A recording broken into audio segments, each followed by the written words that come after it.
that he's resistant to damage that isn't magical. Probably. Can you do crits with guns? With Yes. ranged attacks, or they have to be finesse? You can do crits I with it. believe the gun is a finesse weapon. It is. Are you asking if I can sneak attack with it? Yeah, yeah. Okay, I'm back. Let's get started. Cool. Sure. Where's my light remote? There it is. That's nice.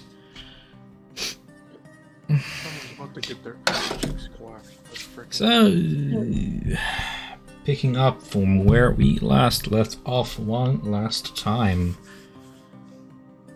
As the party delved down toward the hated depths of the Netherdeep, you and your companions arrived at the cusp of the Apotheon's Sanctuary of Despair. Within this immense cavern, you encountered a spherical black mass resembling a giant organ. This heart of the Netherdeep had served as Elixion's prison for nearly 1,000 years, and it is here you were confronted by your rivals. Both sides opting to put aside their differences for the sake of the greater good, you successfully convinced Ao and her party to help you in dealing with Elixion. You pushed on through the heart's crust, entering its air-filled interior.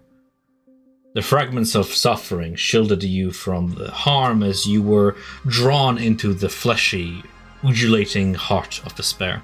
You felt the fragments burn within you for a moment before they were torn from your soul. You tumbled onto the glassy surface of a lake, which feels as solid under your feet as any other floor, as I put us on the map.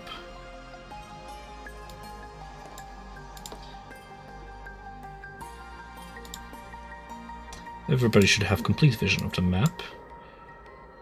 Oof, nice map. And we are over yonder. Position yourselves as you will. As I continue narrating, looking about you, you see 3 rocky isles rising out of the water, upon which rest crumbling structures that look like ancient prayer sites. Before you stands a statue of Elixion armed with a spear and shield, its expression serene, much like the misty waters throughout. You, in turn, spoke to the statue, and in its reply, it urged you to use your clarity of sight to judge whether or not Elixion may leave. Determined to end this chapter of his existence, Elixion grew impatient, restless, and as you continued to question his assertion, frustration began to creep into his tone. Then his sorrow turned to anger, and at your refusal to judge him worthy of leaving this place, the heart of despair rumbles. The waters churn as if in anger, and the sound of breaking glass and crackling stone pierces space as the Apotheon speaks. I have prayed for freedom. I have begged for release. I have screamed to an uncaring world and the impassive heavens for salvation.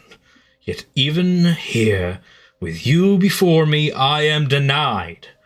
No more waiting. I will claim everything I have waited these long centuries for, and you will be the ones the world forgot. The statue of Elixion melts into a mass of pulsing black ichor. It fills your nose with putrid scents, like a combination of iron and rotten meat. Thunder booms as a crimson storm clouds and blots out the sky.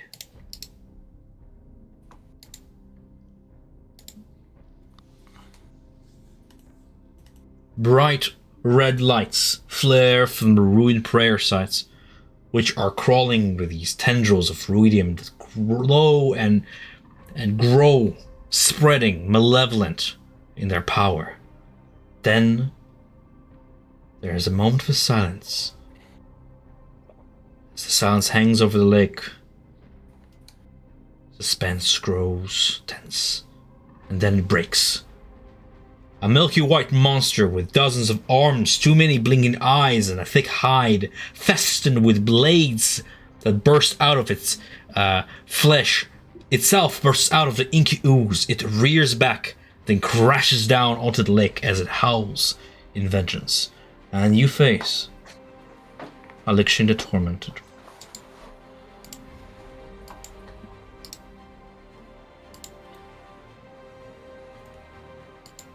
And thus begins the battle with the Apotheon. It's I'll have ugly. everybody please rule initiative. Yes.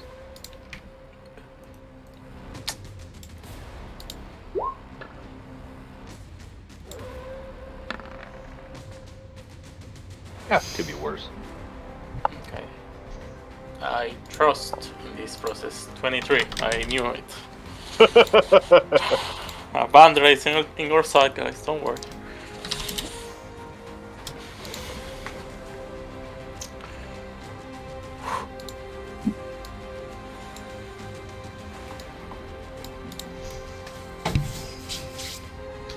Alright, guys.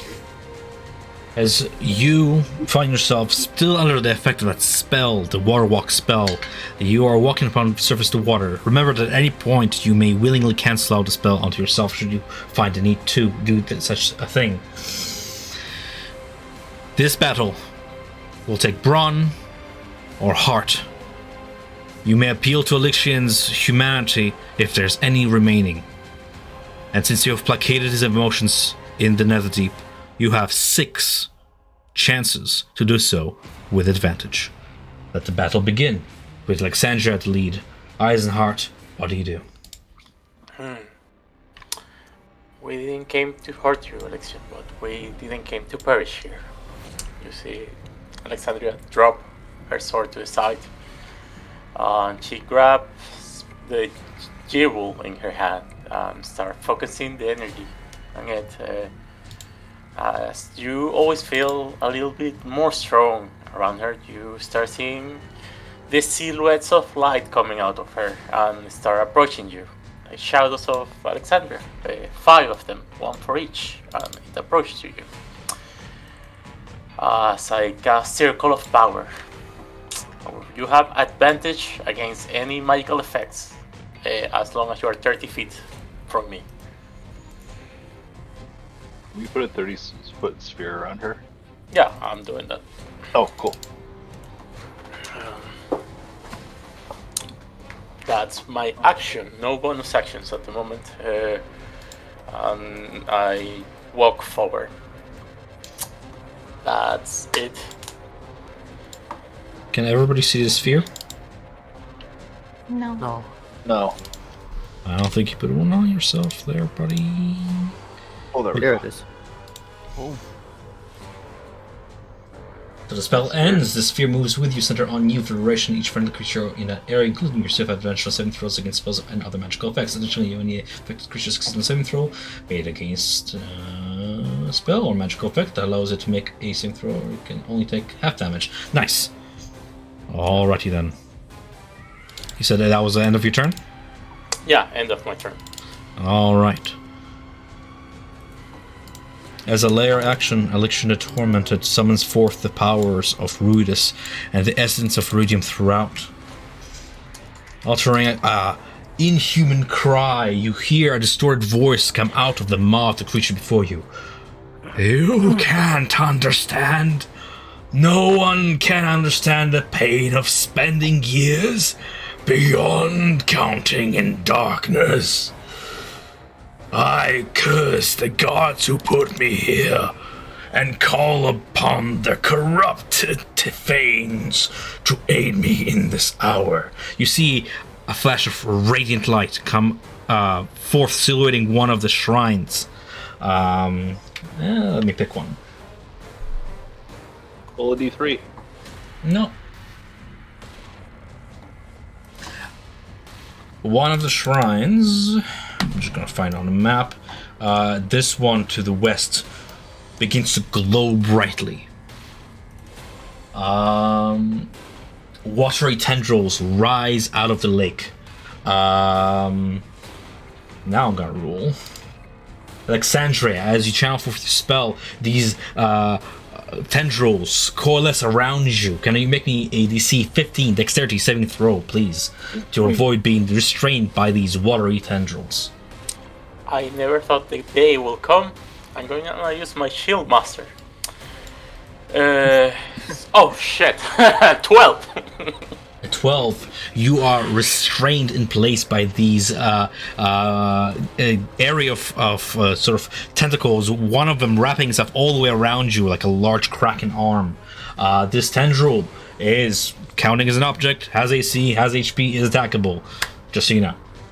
Okay.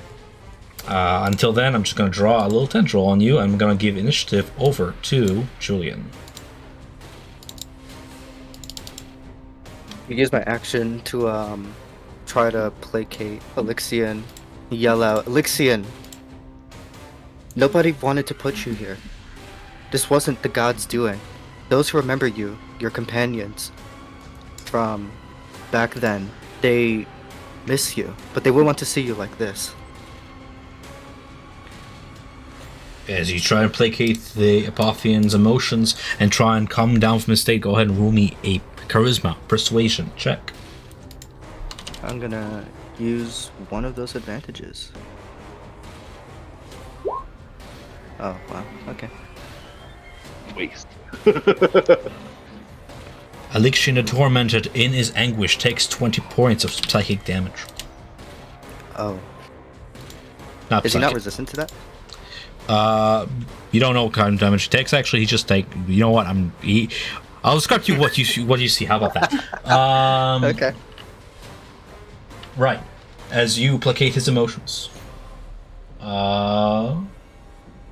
you begin to see the many arms around him begin to claw at himself, shedding his monstrous form, just sort of causing chunks of his body to sort of slough off. As gruesome as the sight may seem, you do notice that Elixion's emotional state appears to improve as a result.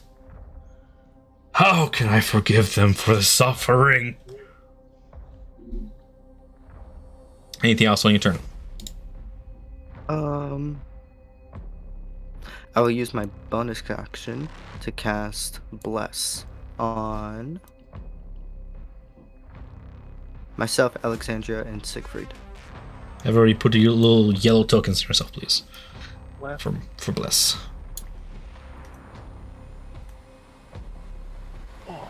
Anything else on your turn, Julian? I will move forward to here. That's my turn. Alrighty then. Ancient weapons embedded in Elixion's hide detach from Elixion and fly about in like a 10-foot radius sphere. As he sends them forward toward Alexandria, they surround her and begin to lacerate around.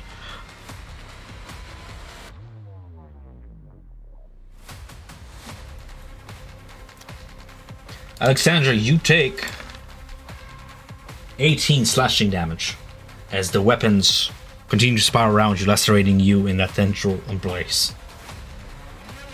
Okay. And I'm gonna go ahead and draw the area of effect for this.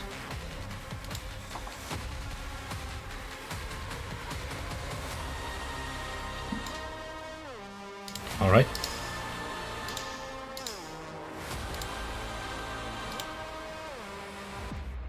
That's the Siegfried, end. what's your radius plus? 4.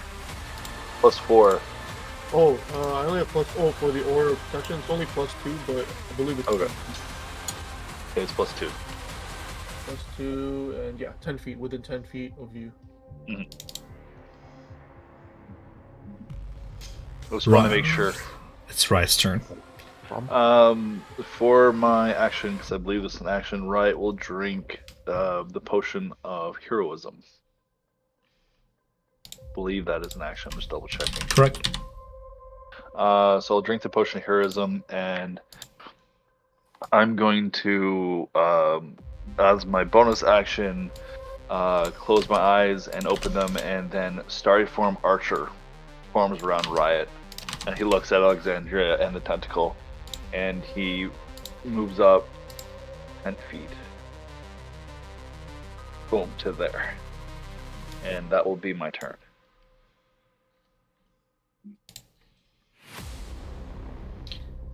Lixian the Tormented, the monstrosity dives beneath the waters, and like a shark you can see the rudium spires act like fins as he winds like a worm beneath the waters and bursts beneath Julian, maw open. Grasping hands lash out at you, Julian. I'm gonna make him not whisper his attacks anymore, for the sake of fun and drama.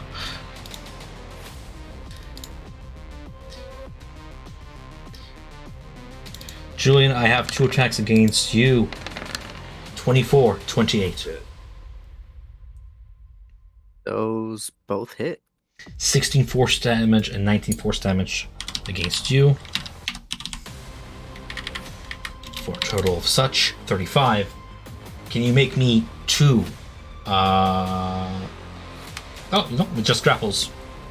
You are grappled. Cool.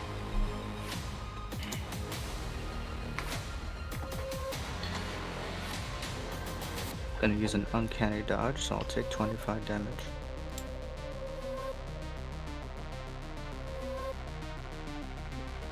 Nia, it is the beginning of your turn.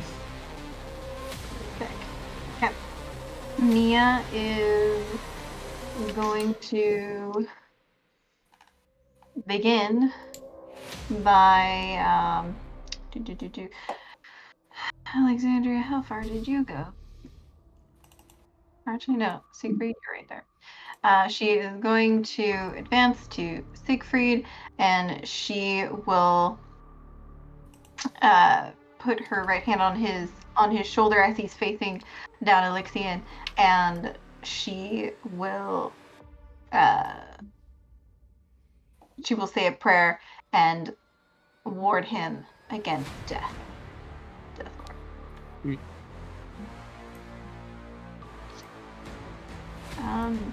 And then she will take 2 steps back over here. End of turn. Let me use one.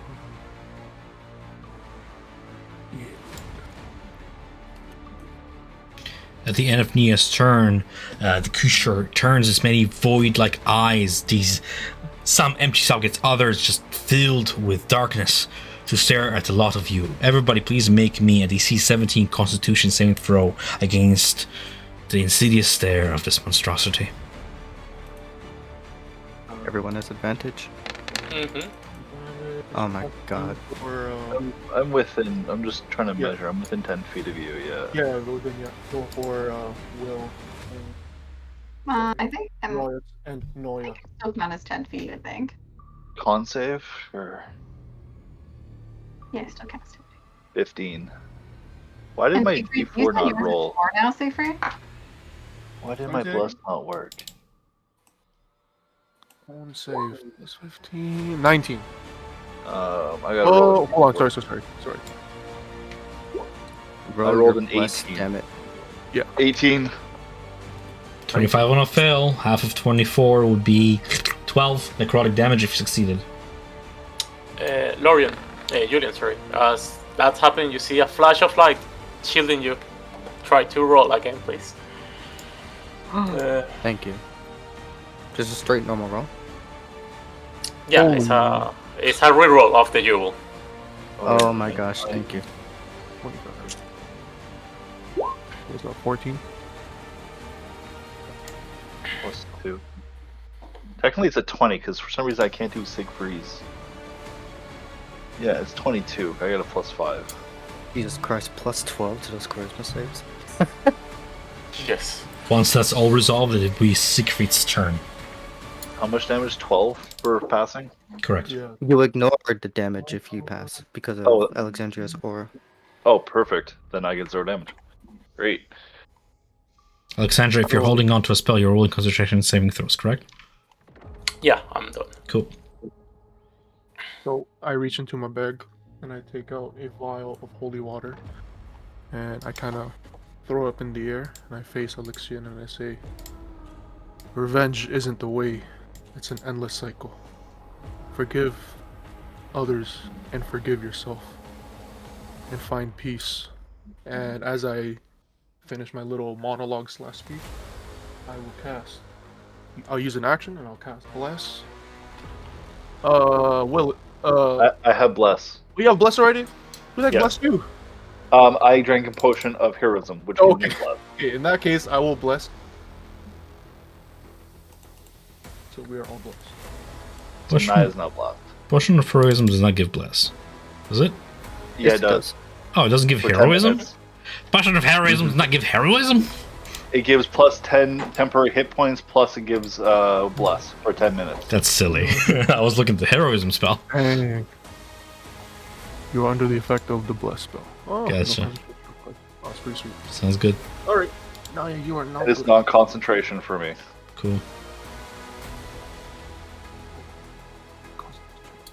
I end my turn. Oh, right. So you did cast Bless. I don't know if the beat of prayer is concentration for you, Julian, or not. I forgot to roll the con save when I got hit.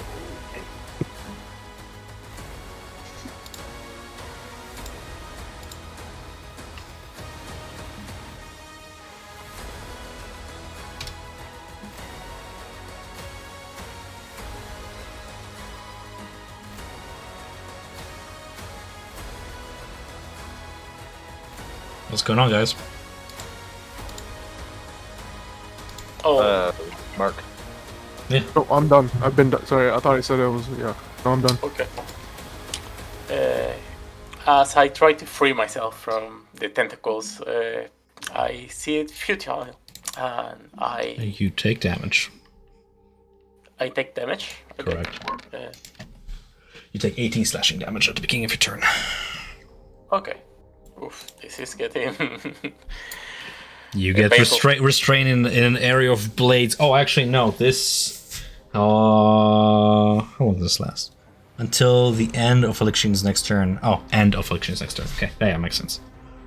Otherwise, you wouldn't have any So- value out of it. Yeah. So I didn't have next turn. I didn't have damage, or yeah. Yeah, no, you I- you receive 18 damage. Oh, okay, cool. To avoid fast, like the blades are, you see, like Alexandria disappears, and in a flash appears in the eyes of the Apotheon. Can he do a Constitution saving throw, or be blinded? He will take 48, I think. 40 10s. He passed. He takes half damage. So 40 10s, 31. 50. Radiant? Radiant, yeah, radiant damage. The creature blinks its many eyes, reeling back. I appear next to Julian and I drink out a potion. And that's for me, my turn. Does Julian have to make the same saving throw? No, I choose. Sounds it's good. the people I see.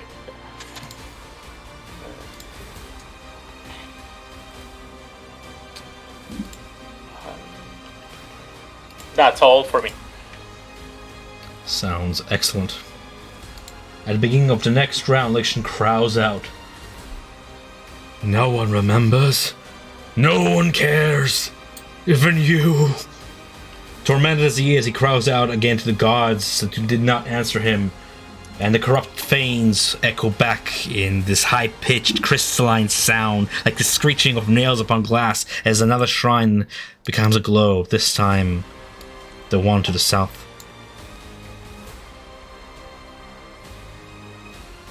He uses the power of Sahanine's ruined temple to create a watery form in the space of Alexandria. There's a dice. Yeah. I like how Starlight and Hulu is always first in the rolls. You see the watery form rises out of the lake and is a mirror image of you, Alexandria. He makes an attack against you. Symbolism. 21. Does 21 hit you? It misses. It clashes against my shield. As you bear your shield forward, the watery sword solidifies for a moment into this solid chunk of iridium that just shatters against your shield and causes it to reverberate. Then the watery form disappears back into the waters.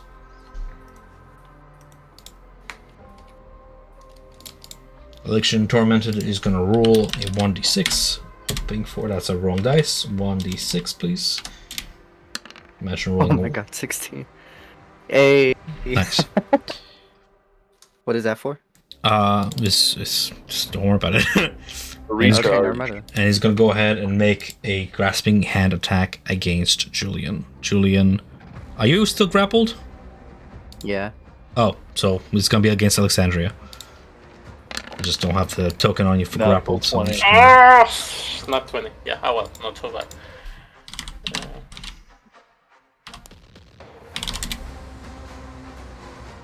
And you're grappled as well. In one of its many arms. Julian, this is your turn. As you watch in grappled state as the many swords that were swirling around Alexandria sort of whoosh through the air back, embedding themselves back into Elixian's back, slotting themselves. As I'm grappled, is he like lifting me up or am I grappled while still on the water? Why does it matter? I guess it doesn't. No, you asking the question for a reason, or do you want just flavor? He's gonna lift you up. Okay, it's flavor, yeah. As I'm like sort of struggling during his grapple and kicking his legs, I'm just gonna try and reach out to him again through my words and say, Elixian, people do care about you. We've seen what you've done through your memories. You've done so much for Exandria. They called you a curse, but you were a hero. Is use your action to try and placate him and comfort him once more. Go ahead and make that charisma persuasion roll once more. To try and resonate with Elixian. I'll make a normal roll. Oh no, I'm gonna use Yours- a psionic die. Words do not seem to resonate with him. He simply goes, 17. even you will be forgotten. Do you trust Wait, I them? use a psionic die.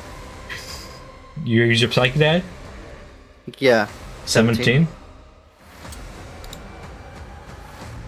Is that still a D8 at level 12?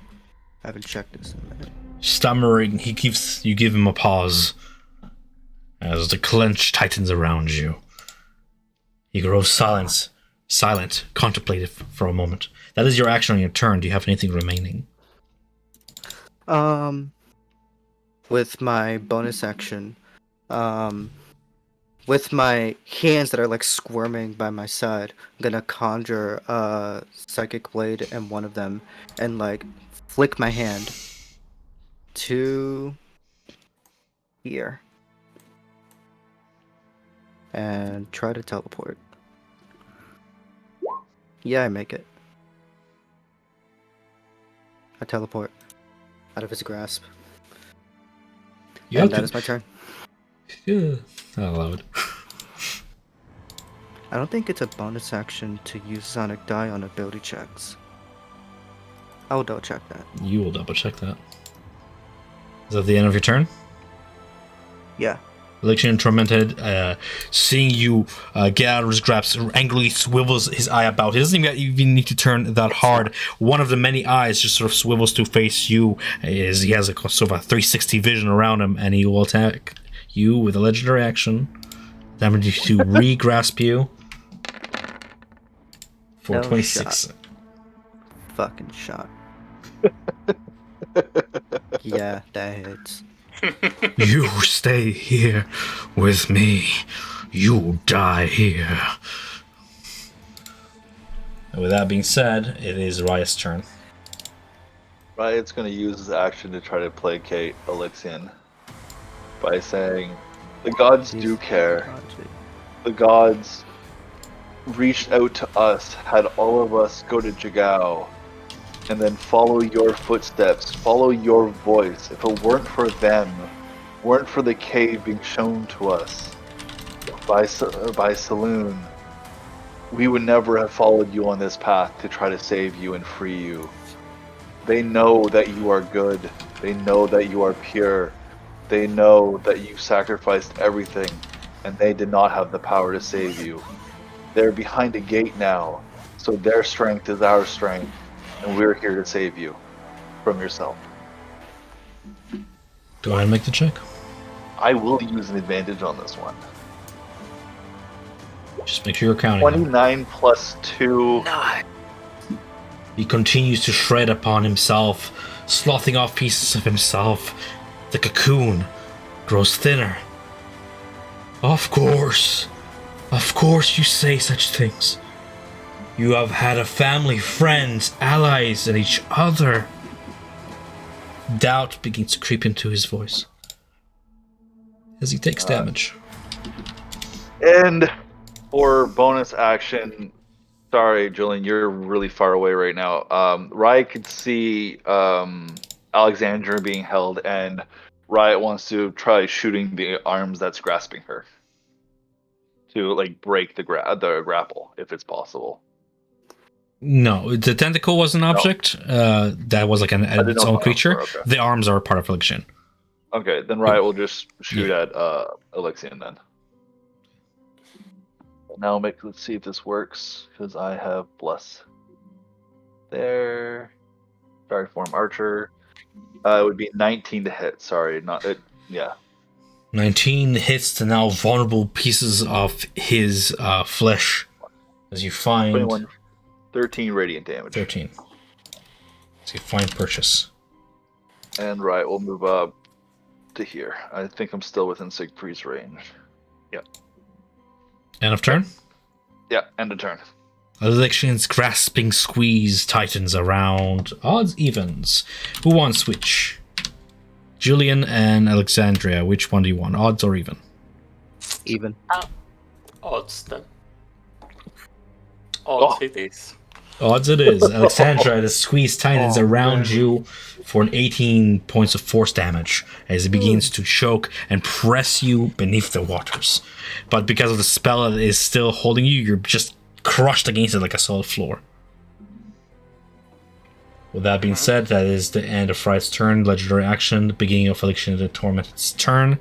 He's going to go ahead and move with his 2 grappled entities, swimming through the waters towards you guys. Ending his turn here. Riot, 2 disadvantageous attacks against you since you're still wearing the cloak. Yup. 22 hits, 15 misses. 21 force damage, and you too are grappled in his grasp. Sure. 21. Sure. At the end of his turn, Nia has the initiative. Okay. Nia will bonus action summon her spiritual sword. Over there. It's shell attack.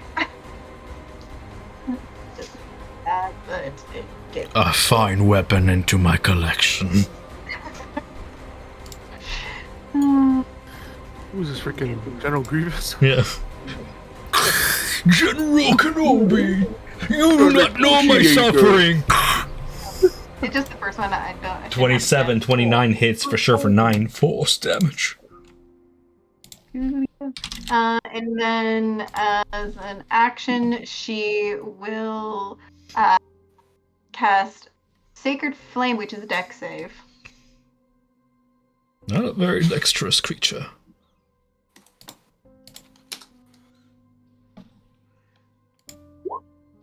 DC 15. I chose to succeed anyway. Ooh. There you go. And she will. She's gonna go right here. End of turn. Siegfried, bottom of the round. Last but not the least, Certainly. I unsheath my sword and I say, it seems my words is not enough. Let our blades do the talking. And I friggin' pointed up to the guy. Use Eternal Divinity, Sacred Weapon. My sword starts glowing or shining a bright light.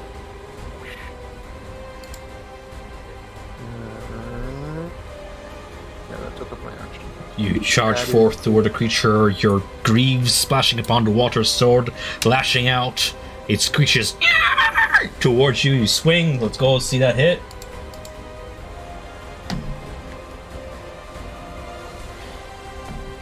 Real quick.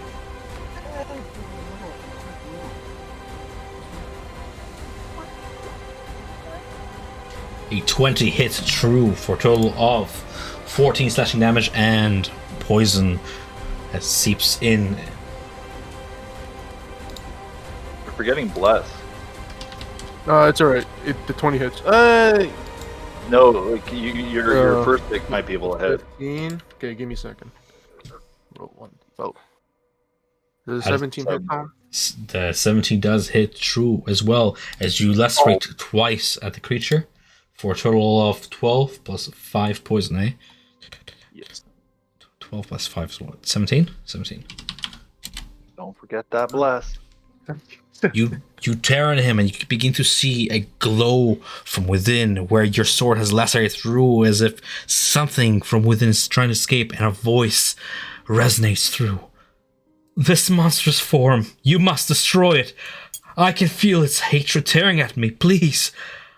I can feel my spirit inside straining to escape. Okay. My goodness. Yeah, that's it. I'll write it down. Top of the round, Alexandria Eisenbrand.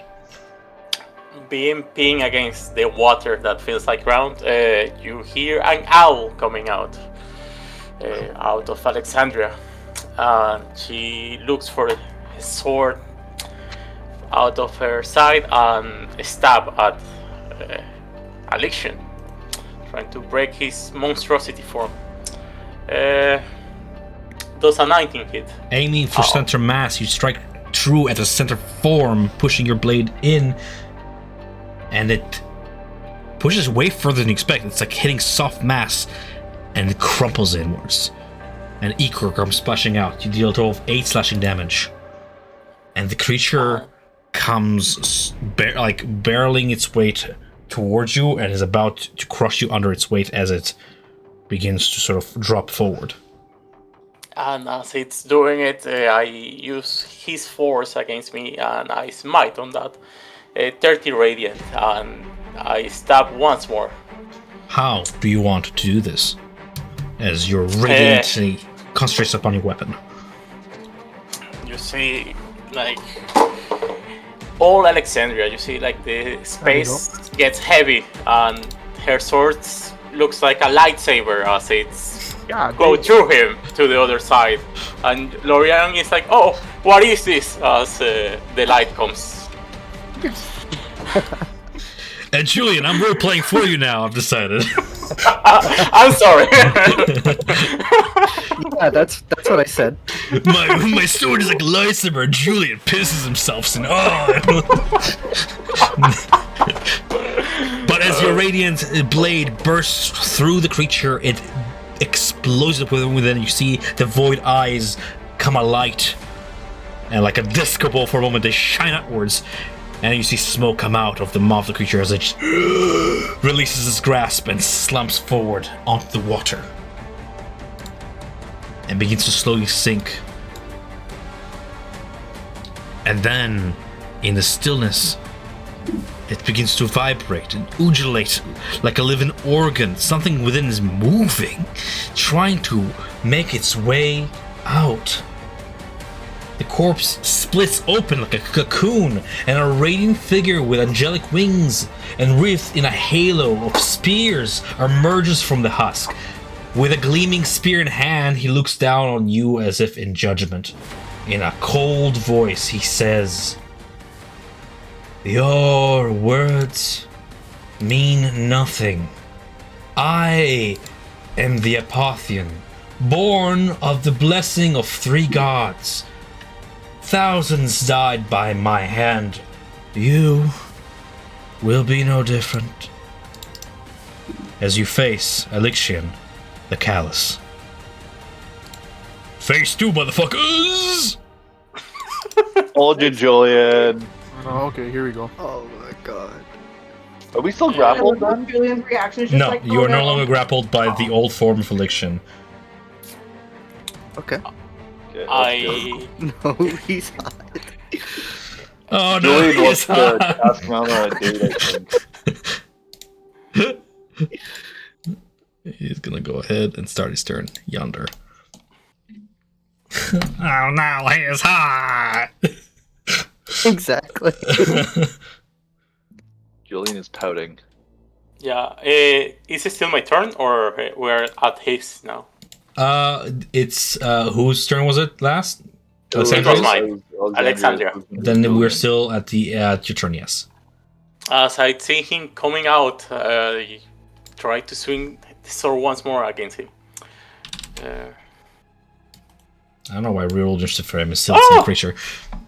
What is this? Natural 20? Nice.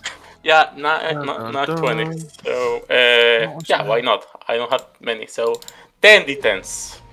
So are you using all your hit die? Oh, That's No, I'm using my normal sword. I have my shield. I cannot. If not, I will. Oh. So Uh, where 10d10s or 5d10s coming from? sorry, it was 10 d8. I made a mistake there. For my smite, I'm using a level 4 smite. Cool. I'll trust that you know how that goes. Give me a moment as I'm reading his new stat block. I'll literally have a whole new stat block now on us. That's nice. Sure. Just to see if he doesn't resist it. Okay, so your longsword. First of all, not a magical weapon, correct? It is a magical weapon. It is a magic weapon. How much of the weapon's damage are you dealing to this creature with your critical? How much is radiant? 41 is radiant. Your 18 weapon's is- damage, like the slashing. 18. 18. Yeah. Now, how much of the radiancy are you applying to this creature with your smite? 41. You strike forth at the celestial, and it does not take. Gets fully absorbed. Oh my god. Slots it off. Okay, cool. I am cleansed. I am pured. You've shed my old form. I have you to thank for this. But I have no use for you anymore. Perish. Anything else on your turn? You see her face goes pale as her damage goes unnoticed. That's all for me. I just want to make clear. So all of the damage, so the slashing and the radiant was absorbed? The slashing took just lacerate a little bit of a scratch of blood comes out or something, but like the radiancy just gets absorbed into him. He is made of it. It is his essence. If that will be the end of your turn, Elixion points his spear toward Nia. Nia, a light flares around you, dealing radiant damage. Thankfully, as it bursts out, nobody is near you close enough for this radiancy to harm anyone. Alas, it deals 17 radiant damage, and I'm going to go ahead and toggle his whisper off. Is it a level 3 or lower spell? It is not a spell. It is an ability. It's called Flare.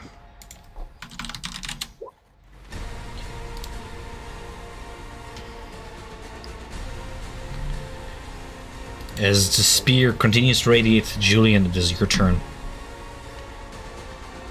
Julian is going to, with his left hand, sort of prick the tip of his rapier, taking some necrotic damage, and then the rapier that he's holding sort of becomes congealed in a soft shadow, like a soft haze, as he attacks him with a booming blade. You think witchcraft will aid you here? It is nothing against heavenly destruction. He already begins to bring spear in your direction, and it begins to glow blinding, but you persevere. Natural 20. Or how much? It's alright. I care for none of us in terms of resistance. What's your total damage, though, friend? I have no idea. Someone pull out a calculator. 21 plus 26, 47, Bruh. 47. Somebody pull a calculator, do my work for me. Where's my Jesus phone? Christ. It's fine. You deal 76 damage. Admirable. A good blow. But I am beyond death now. Is that the end of your turn, Julian? Yeah. Okay. First of all, layer action happens before your turn, but that's fine. I'll just handle it in a bit. As he reels back from your blow and you retrieve back your blade, he takes in the flame and turns it from green within his own wound, converts it to a radiant white, and his eyes glare out and he spreads his arms as heavenly destruction spreads around him, scorching away his old cocoon-like body. And he releases the divine energy forth. Can I get everybody except Julian to make DC 17 Constitution saving throw, please? As a cone of radiancy bursts through. I'm scared. Fun Okay. save. We all have advantage on this, though. You guys are good. You'll be fine. That would be. Why is my bless not working and that thing not going? So Just roll d4. 20 plus I get +4 from Alexandria, so I'm at 24 for Riot. Handle it as it as it reads. Corylon, I call upon your beauty. I call upon your wisp of magic and your light. Emerge forth. Show them my divine power, as it was. You see a light flare from the third ruined temple. A wisp of light enters the water and snakes itself through in your direction. Alexandria. The wisp enters your body suddenly with a pushback. Can you make me a DC 15 wisdom saving throw, please? Okay. Nice. Yeah. I succeed. You feel a compulsion take over you for a moment as your sword hand tightens its grip. You turn toward your allies, but halfway through the swing at Riot, you stop yourself, will taking over, and you push out the wisp light, and it evaporates. The charm fails. Riot will say, hey now, I owe you a dinner, a really tasty dinner. Please don't chop off my hands. Beginning of his turn, Elixian the Callous makes a radiant spear attack against Julian. 23 to hit for 15 radiant damage. Less your shield. Right. Yeah. And then in Here a you are. blinding teleport, along with everything upon him, his wings fold upon him, and with a flare, he reappears elsewhere. And in that bright flare, against the effects of blind, Nia, please roll me a DC 17 Constitution saving throw. I'm gonna make that actually all three of you. Nia, I don't care about flank. Nia, Sir Siegfried, and Riot. Another con save? It's a Constitution saving throw, DC 17. Yes, Does that count as movement? it counts as a teleportation. I don't know what that Booming activates. blade, 28 please for post Riot. it for me to answer your question. Siegfried, Yes. I know, If you the passed. target willing moves 5 feet or more before, then immediately takes 1d8 thunder damage. Roll the 1d8 thunder damage like I give a shit. It's 1d8. Even if it doesn't work that way, I'll give it to you. It is 3d8 now. I'm Okay, gonna say thank you. as he teleports, you hear a crackling boom as 15 thunder 15 damage. thunder damage. Nice. What was the DC we had to pass? 17 against the radiant damage that I rolled. Okay. And by No. the way, earlier even though we all succeeded, we all took half damage. By the way. No, You're you within guys 10 have- feet, Siegfried. You pass. You're My- within 10 feet of Alexandria. My spell makes you take no damage if you take half damage. Yeah. Still holding on to that concentration. Anybody's blinded? Just so I know. Nope. Nor. Okay, it's fine. I'm just reading. Anything else? No. Right, you have initiative.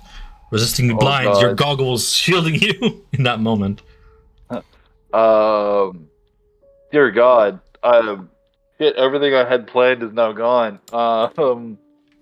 Dear God, what am I going to do? Riot looks at... What happened to my sheet? Okay, something's bugging up here. Whenever I go to switch, my sheet goes. Riot is going to look at everyone and see that Alexandria is pretty bloodied. He's going to turn to her and cast Healing Word at level 1. Just to give her a little bit extra health. Wait, no, I won't do that. I'll save that. Riot will cast Fairy Fire on this thing. I'm already aglow, child, in this radiancy. Who else are you putting in that cube? I don't have to. I can literally create a cube. I don't know how to do this, but I can just literally create the cube like over here, like. I mean, he's a large Just creature. there. You can cast it over the ground and it won't count. Yeah, I'm Hit. just going to cast it here in this square, just catching him on the side. Sounds good. Radiant as I am, I need no further glow of the heavens, no yours. And he sheds away this fairy magic. Oh, so that's the second legendary resistant used then? If you guys want the meta, every time I get a new stat block, I get 2 of them. Oh, okay. Weird. All right. I So, It would refresh. damn it, I didn't think so. All right, fuck. Riot is going to then force him to use his reaction and bolt 15 feet over here behind Nope, that rectangle? My bad. Force him to use the reaction while you playing chess with me? I'm not forced to do anything. Well, Riot's going to let him take an attack of opportunity against them. If you insist. Miss. Disadvantage anyways, yeah. And then Riot's going to ask Alexandra, how are you doing? I'm holding. But you see, she's bleeding profoundly. You can see the mark of the tormented affliction printed on her armor. That is. Okay, then I will cast the bonus action Healing Word on you. And, God damn it, I don't know what level. You- Why does my... Yeah, no, Do that, because you cast Verify. Oh, I can't write. I'll have to wait to do that. I'll heal you when I can. And that will be my turn. Even now you do not see your demise. Even now you act imperfect judges as you are. You have not known my suffering. No one can know it. I am my only judge. He points a spear toward Alexandria and makes a radiant spear attack. It sails through the air towards Alexandria, attempting to pierce you through for 10 radiant damage. And as it pierces your armor and wounds you, it retrieves out and flies back into his hand. We have then Nia. Alexandria is puking blood profusely. Okay.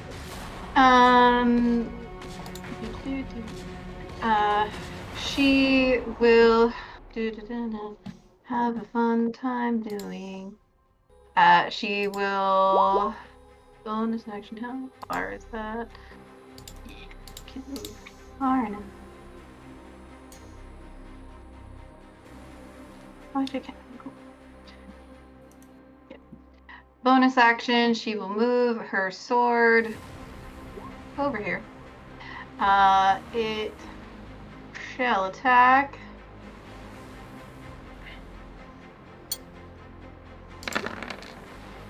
Not at advantage, so whatever the first one is. 23 hits for 8 force Look, damage. you have advantage because of Alexandria's Flanking. thing, but it doesn't matter. Yeah, and you used Fairy Fire, right? This thing's Fairy Fighter? No, it's not. No. It's not? Okay. So, well, You still hit it with it still hit it, yeah. 25 or something. 26. 23. Perfect. Okay. And then after that, she will move this far over. And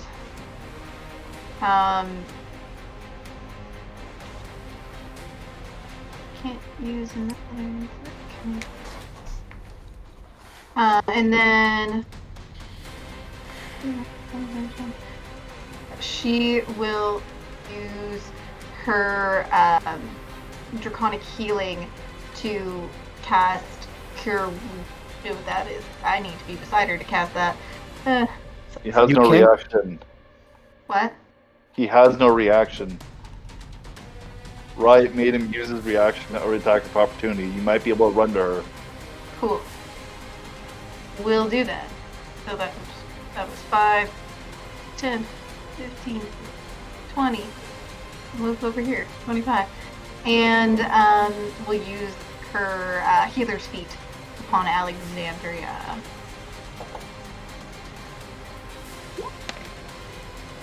Max healing. Woohoo. 22.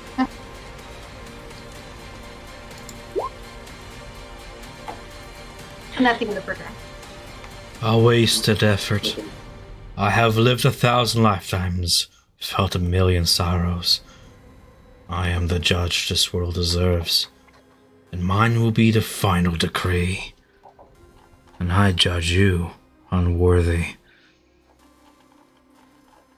It's going to be another attack against Alexandria with a spear. For a total of 21 to hit. I take a step back as I see it coming this time. Didn't hit. As she dodges, Siegfried, you have an opportunity to strike. And strike him, I will. I'm gonna slap him with my sword. Fire him with a plus. Oh, there you go. Natural 20. 90-20. On top of that, I will also cast Thunderous Smite. 2d6. Oh. Switch. I think Yo. Thunderous Smite is not like normal smite, so it has to be casted before. That's before, bro. Was it first time you hit with No, he means like divine smites are when you hit. Other smites are bonus actions. Is that what you want to do, knowing your own spells, Paladin? Gosh. Do you want to use a bonus action before you strike? No, it's okay. I'll do it properly next time. And You can do it properly now. I'm giving you a choice. nah, it's alright. It's alright. All right. I'm not losing anything, but taking thunder damage. It's fine. And I'm gonna slap him one more time. 18 hit. 20 goes plus 2 for. An 18 pierces the celestial half plate. You also have bless, by the way. No, yeah. It's 18 plus 2 because of. It hits. Weapon. It hits, anyways. Yeah, exactly. That's all. It's all good. 2 strikes. Sir, that's it. Bang, boom, boom. Stay with me. Election targets Sir Siegfried with the celestial chain to send forth as they wrap around you, trying to restrain you in your place. Go ahead and make me a DC 17 strength saving throw, Sir Siegfried. against this magical restrainment. I need to be right back, guys. I have to put the dog out. If that's a fail, then you are restrained by the chains. You can repeat the save at the end of your turn, but until then, you are shackled in place. He passes. How did he pass? Oh, because 25 advantage from Alexandra. She's still holding up that spell Yeah. after all the strikes against you. Amazing. She has You a have- base of like a 12 on. Like, this is my con. Yeah, +2. Oh, +11. +13. Yeah, plus 11. Well, it's your turn. What do you want to do? Okay, I grab my holy symbol of Apandra and I pray to her to let me reach to him. I'm using my channel divinity. He says that you wanna judge the world. You wanna judge Perdi for coming to try to save you, to Sahala, who has been waiting for your return. You want them to suffer. I'm trying to appeal to his humanity, trying to contact the images of the people he shared time with. Are you using an action trying to... Yeah, to Yeah. to reach his, Yeah. his humanity. Yeah, and You try and appeal to this cold and distant entity. He sees himself as this perfect holy being and believes that the world should be condemned for its crimes against him. But you push your argument. 20. Addressing this expressionless mask of a killer, you see emotion break through. You do have a way with words, puny one. If the world will not pay for the hurt it caused me, then what? What happens?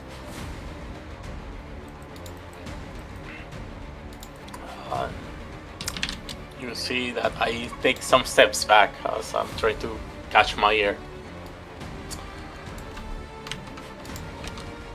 And you choose to That- concentrate on just staying alive? You know the question? Sorry, sir? What do you say? Do you choose to just stay alive, like, concentrate on that, clutching onto your wounds, ignoring the question for now? Oh, answer the question? if you are not able to forgive others, how can you forgive yourself for what you think are your failings, your failures? Forgive. How can this be righteousness? How is any of this allowed by fate, by gods that once fought by my side? In his moment of hesitation, you begin to see the holy divine aura fade slightly, the glow fade, some of the feathers of his wing begin to wilt and shed off. Me flavoring damage. Yeah. Before Julian takes initiative to perhaps add to the conversation, a lair action occurs. Another one of those watery tentacles spawns beside you, Julian. A DC 15 dexterity saving throw from Julian, please, against the effects of restrainment.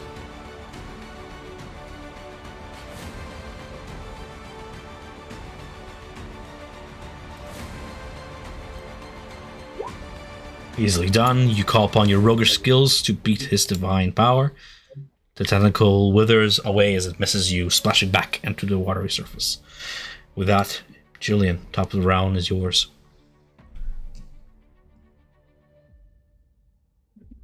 The world doesn't deserve suffering, Alexian. You know this. Even back when so many around you treated you so unfairly, you knew better. You still did your best to save the lives of innocents. As I try to repeat it. Of course. Yondril, action, persuasion. The DC is I will 17. use-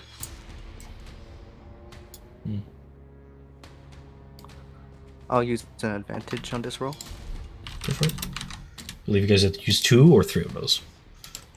This Two is of the them. second one. Sounds good. No, this is the third. 28. Oh yeah, there's a third one. Right, use one. His current form continues to wither. As painful as this effect might seem to you, his emotional state appears to improve as a result. If there is no justice in this world, then the least you can do is grant me an honorable defeat. Come forth. Let us waste no more time on words. You used your action. Do you want to use anything else on your turn? Yeah, I'm gonna go over to Alexandria and use my bonus action, cast Cure Wounds on her at 2nd level. That's an action spell. Not with the beads, it isn't. Oh. It isn't? No. That's nice. 19. Yeah, the prayer beads, the 3 spells in it, you can cast as a bonus action. That's how I casted Bless as a bonus action on the first turn. Sounds good. At the beginning of, in the interim between Julian and his turn, he's going to go ahead and attack Sir Siegfried with a spear attack. Sir Siegfried, against you, it's going to be a strike of 12 to hit, probably missing you. Nor. Near. Election the Callus then teleports upwards at the beginning of the turn, a blooding teleport up 120 feet. High up, a gleaming radiant star in the sky as he hovers forth above you guys. Oh, it's going to be 120 feet. And then descending down in a dive, he begins to make arcing motions as he flies by and rains down a radiant spear upon Julian. 25 to hit.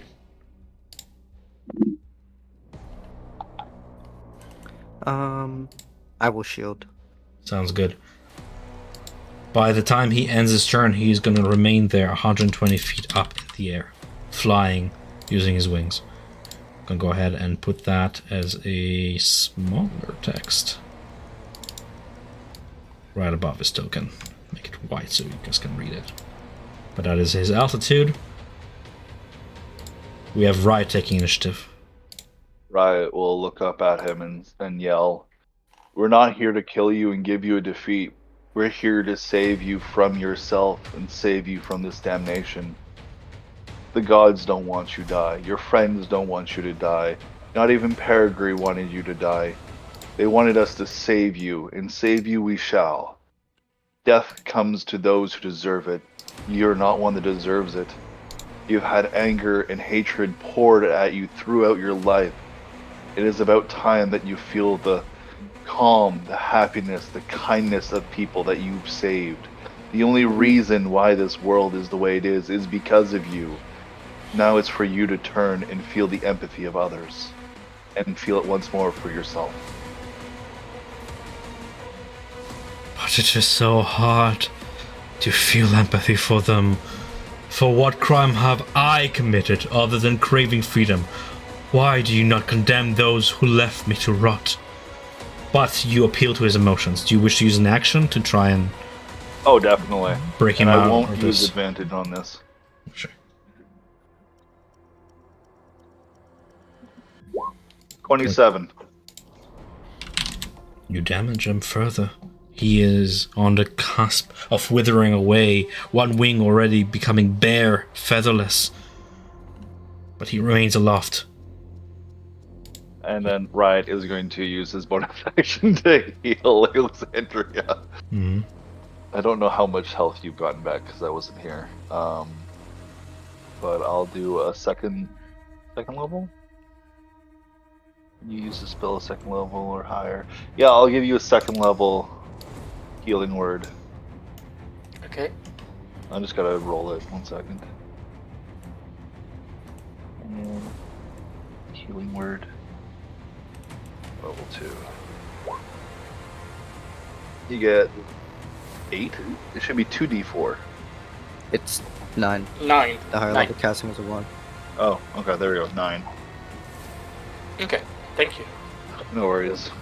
And then Riot will just stand right next to Julian and Alexandria. You can see pain break upon his face as then it takes back the form of that emotionless mask of a killer. No. No. You will not dissuade me. Enough words. He continues with some hesitation, picking away at you guys with a ranged spear attack against Starlight Eyes. If you just say Starlight, just hit. There you go. Right, it misses. Riot. Missing Riot. And that's going to be Nia's initiative. Nia is going to back up over here. And she is going to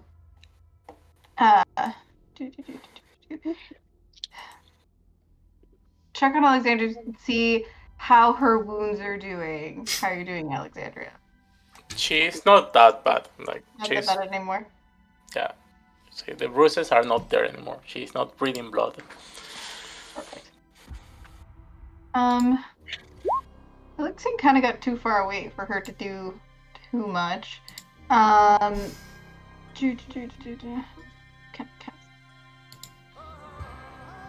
60 feet. 40.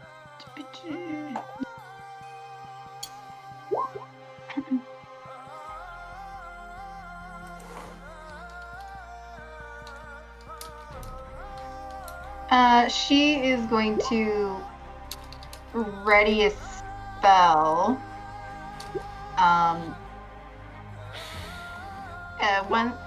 So she's going to ready a guiding bolt for whenever Alexian re-enters her range. Actually, no, guiding bolt is super far. Yes, but he absorbs radiant damage. That's true. Ooh. Why are you so far away? Because last time I had a flying creature, I had a dragon just sort of land on a ship and stay there. Well, there's no rocks for me to tumble from above.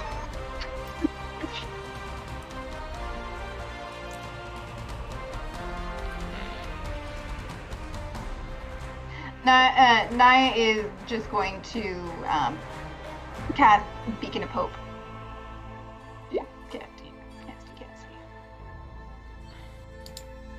Siegfried then begins his 7th turn this combat. 7. I go up and I look up at Alexian. Your whole life you have suffered, and for 1,000 years your cries have not been heard. Come down.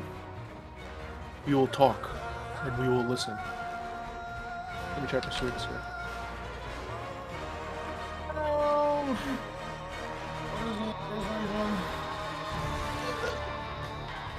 42. Is that a 10? No, 22. He did advantage. You continue So he to used show 4. heart. He goes to reach back for another radiant spear aiming at you, but pauses, contemplating your words. You're reaching out to him. And my turn. Okay. At the beginning of the 8th round, he is gonna go ahead and redirect the spear.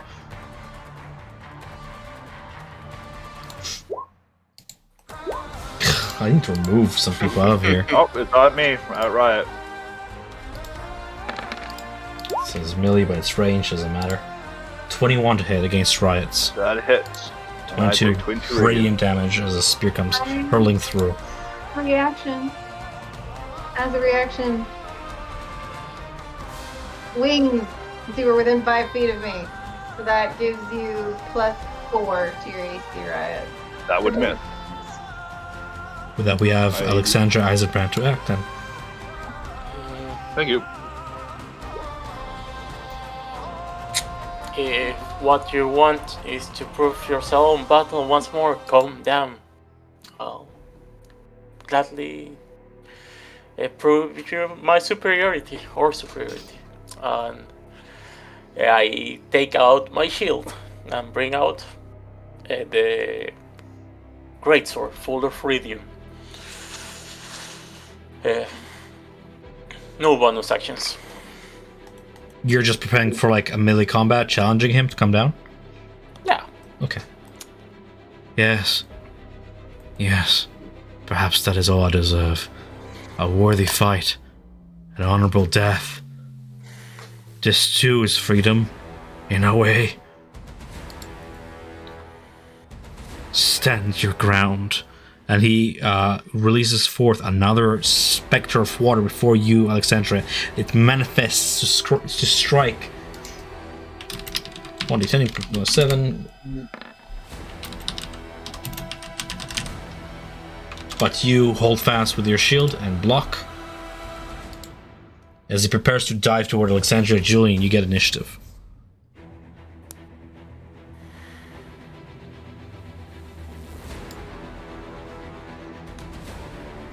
You may be muted, Lorian.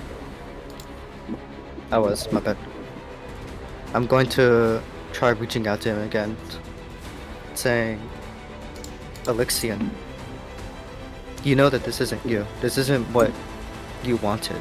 You fought so much to save Exandria, to prove them wrong.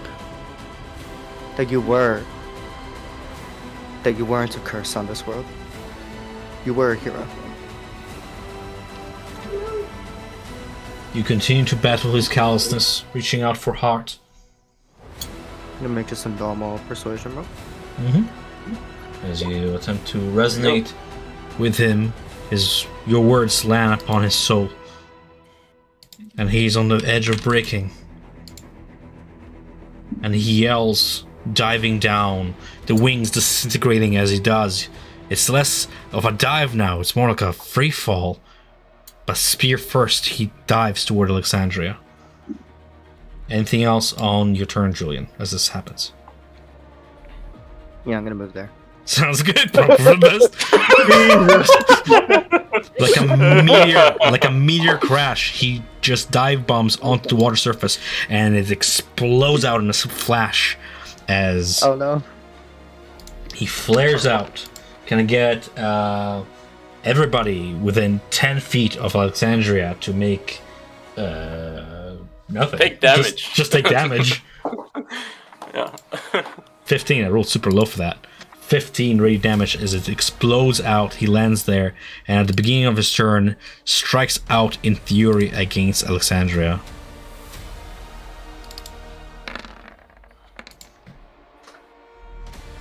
On the 24, as he's almost hitting me, I say slow. Yeah, it missed. I'm using cutting words. The strike, while aiming true, is sluggish. He is tired. He's weary. He is shaken, both psychologically and physically breaking, giving Riot initiative. Riot is gonna see him breaking and see him crumbling, and he's going to place the whip down at his hip and reach out and place a hand over his heart and say, you're free to join us, to live your life through a calm manner. Drop this rage, drop the hatred, drop the want to die.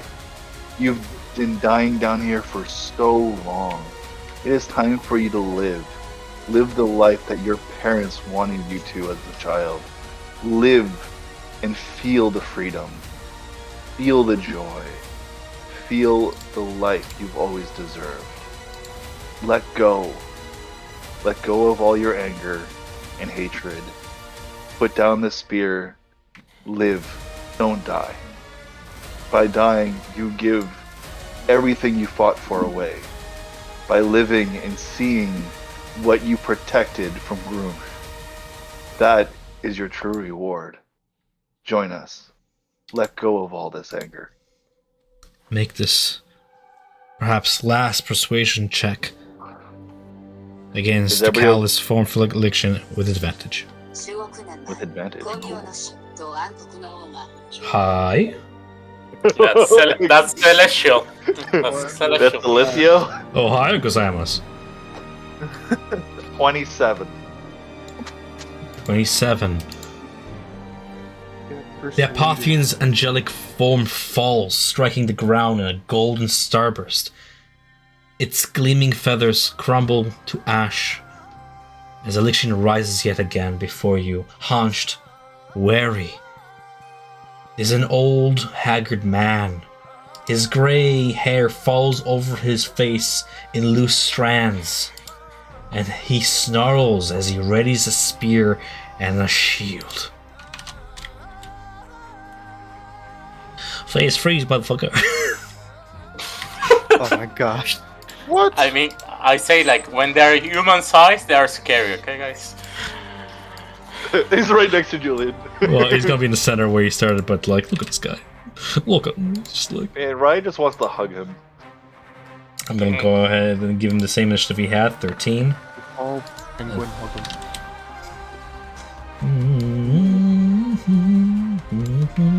How does Alexandria look right now for damage? As you. It's better. Like, how much better? Like, can you use a little bit more healing? I can always use healing. Because you have, what is it? The Beacon of Hope, my healing does max for her, hit her, right? Yep. I'll give you another, I'll give you a level, does a level 3 give you extra? Sure. Yeah. Yeah, I'll give you a level 3 healing word. So that would be 4, 8, 12 plus 3, I think? Plus my wisdom, so that'd be 17. Should be 20. Okay. I feel alive once more. Yeah. That's 3 1d4s plus my wisdom. Yeah. Okay, and it's All turn. That is the end of my turn. Yeah. Right, we'll take a step back though. His, Spread out. his heroic countenance shattered. Elixion's radiant form sloughs off, revealing this old man. Dispossessed, he turns to you, eyes tired. The weariness that has built up in him over the centuries has visibly begun to overcome his anger and bitterness. Now, he needs only to be guided back into the light. The world has moved beyond me. There is no place in it for a bitter man such as myself.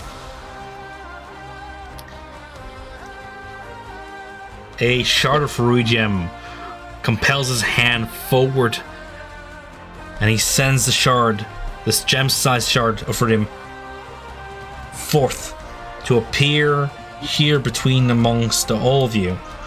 Everybody but Julian. Make me a charisma saving throw. As it bursts forth in a radius sphere and explodes outwards. Natural 20 for a 22. Yes. It's Oh, sorry, it would even be more. It'd be technically 26. 29. 'cause Oh, plus one- bless. Does bless work on this? Sure. It's a save thing. Saving throw. 27.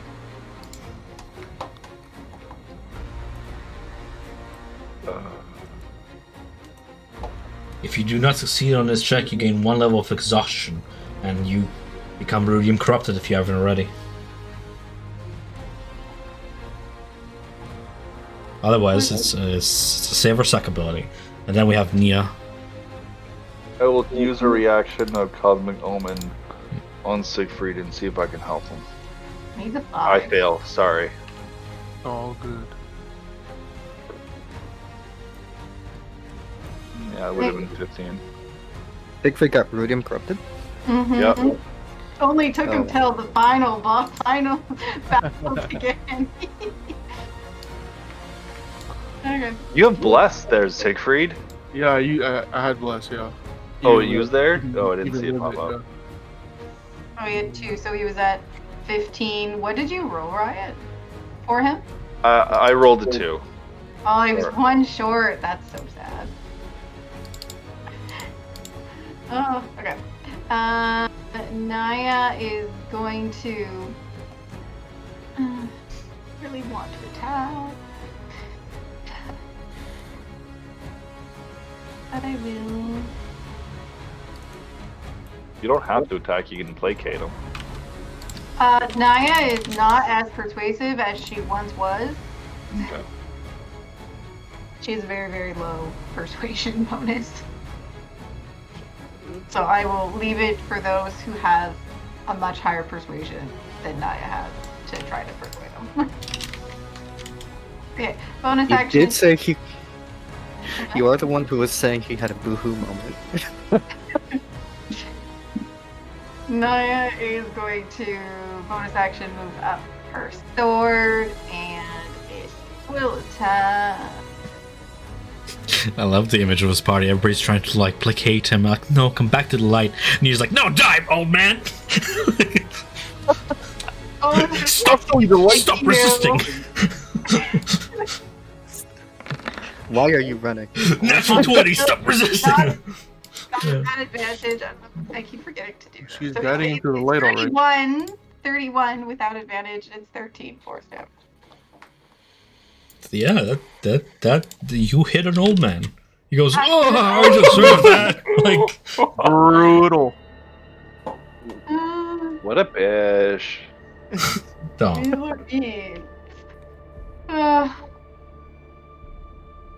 He's over 1,000 years old. You want to hit him? Hit now, talk later.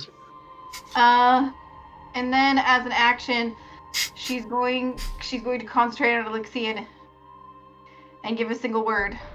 Drop. And use command to get him to drop his weapon. Drop dead. What am I rolling against this? A heart It's attack. Wisdom save. Wisdom? Stroke. Fails. He drops onto his knees. Like drops his weapon. It's supposed to be drop his weapon. He drops his weapon. Target drops whatever he's holding and ends its turn. He drops his spear onto the waters. And they start sinking. And then Naya is going to go where? Here? Yeah. End of turn. Okay. What do I have? Fist. Not a weapon unless he wants to take his turn to pick it up. I'm just thinking here.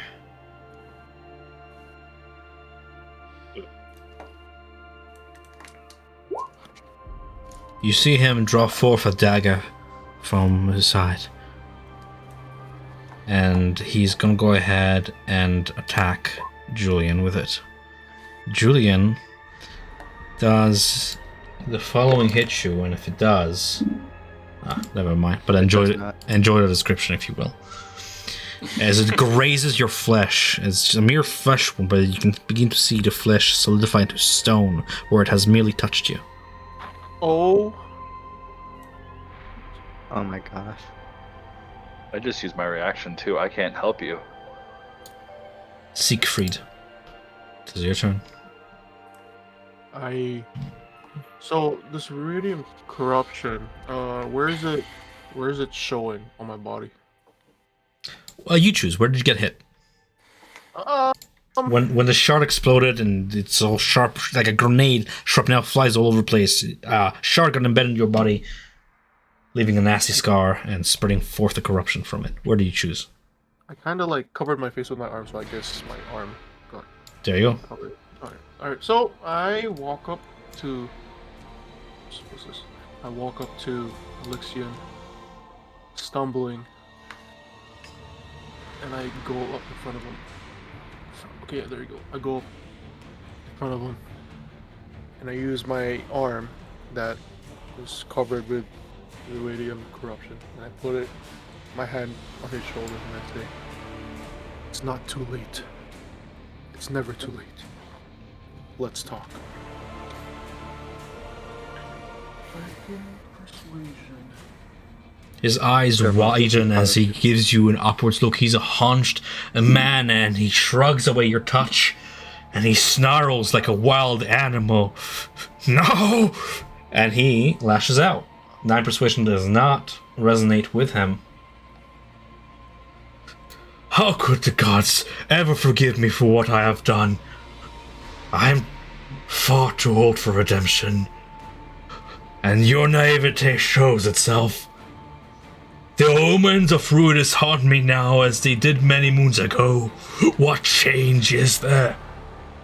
You will go ahead and lash out against you, Sir Siegfried, with the same dagger strike. It's going to be a 28 to hit, 12 force damage as the blade finds its mark into your side. Go ahead and make me a DC 17 Constitution saving throw against the effects of pressurification. Please. Oh, Hancock. Nice. Okay. He retrieves the dagger. You are strong, but I've killed stronger warriors still. I will have my revenge. I must. It's all I have left. Alexandra, it is your turn. As I see that he attacks Siegfried, I bring the sword forward, and as I'm clashing with him, I tell him, look at your gem. It's what brought us here. The gods have already forgiven you. You're the one who refused to forgive yourself. I'm attempting to reach his humanity once more. Persuasion, right?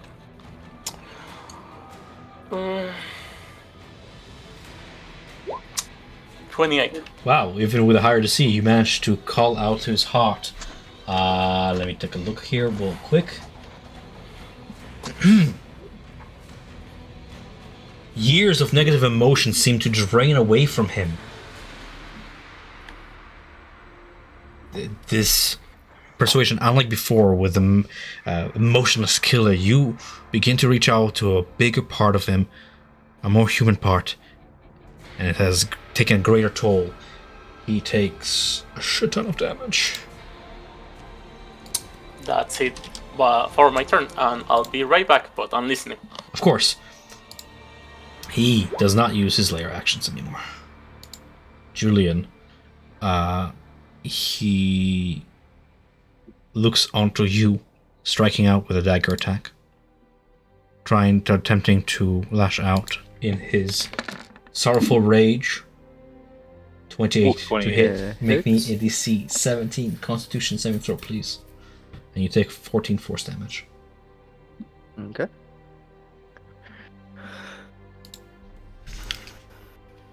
This is sad. This is reminding me of my first run of Curse of Strahd when Strahd was like lashing out in his anger, and everybody's like, "Please stop."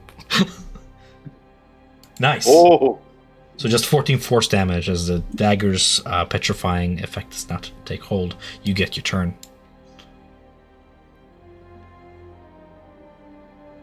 You asked, what do you have to offer the world? You have so much to offer the world, Alexian. You've shown us the person that you are. The world can always benefit from good people. People like you. Like the true you. His dagger hand is shaking. He begins muttering, I have survived for this long. Surely it was for some purpose. Go ahead and make that DC 19 persuasion check. Oh. Whoa, use psionic die. Psionic, calling upon your taught to you gifts from your illithid patron to try and gaslight him into thinking. Anyway. These are all my skills, okay? Illithid says no more psychic dice. And you can see tears begin to well up in his eyes. I have heard echoes of the most beautiful things from the surface. Laughter, music, joy. I want to see them, to know them again. Tell me, what is left of the world that I once knew? The beautiful world. We did it. Exandria was saved. The cities, they're thriving.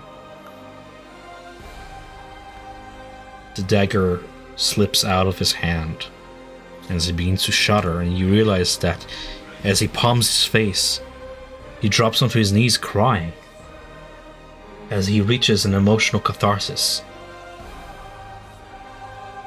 The climactic battle against Elixion ends with him redeemed. Congratulations. His withered, sad form in turn transforms, the hair becoming pure, white, skin healthier, and when he uncups his face, there is serenity there. He seems content. The spear in his hand, he clutches it off the ground and he uses it to rise back onto his feet. And there's no more anger there. Only the kind face of gratitude. You are still in initiative. What do you do? I offer him my hand. I look for Ayo. For now, the rivals are not around you. In this glorious moment, the waters begin to turn back to their healthy blue. The clouds above part to give way to some form of sunlight. There's a distant rumble coming from somewhere above as you begin to see rocks falling from the sky, as if there's some sort of a ceiling begins to collapse and in distance splashes into the water as this prison begins to collapse onto itself. Alexian, having found some acceptance in your words. I will say to everybody, I think it's time for us to all leave this place. Let this place crumble to the ground as Alexian comes with us free. Sahadra is waiting for you, waiting to see your face after all these years, walking along an endless path hoping to find you or find someone to save you. Now that you are whole and your heart is yours once more, I believe it's time to say you're free. You're free of this chamber. You're free of this prison. Let us guide you out. Thank you. The Apotheon looks toward the sky. He takes in a long breath, then releases it, shudders as tears continue running down his face, but a smile of relief comes over his countenance. My soul feels so light, he whispers. His eyes lock with each of you, one by one.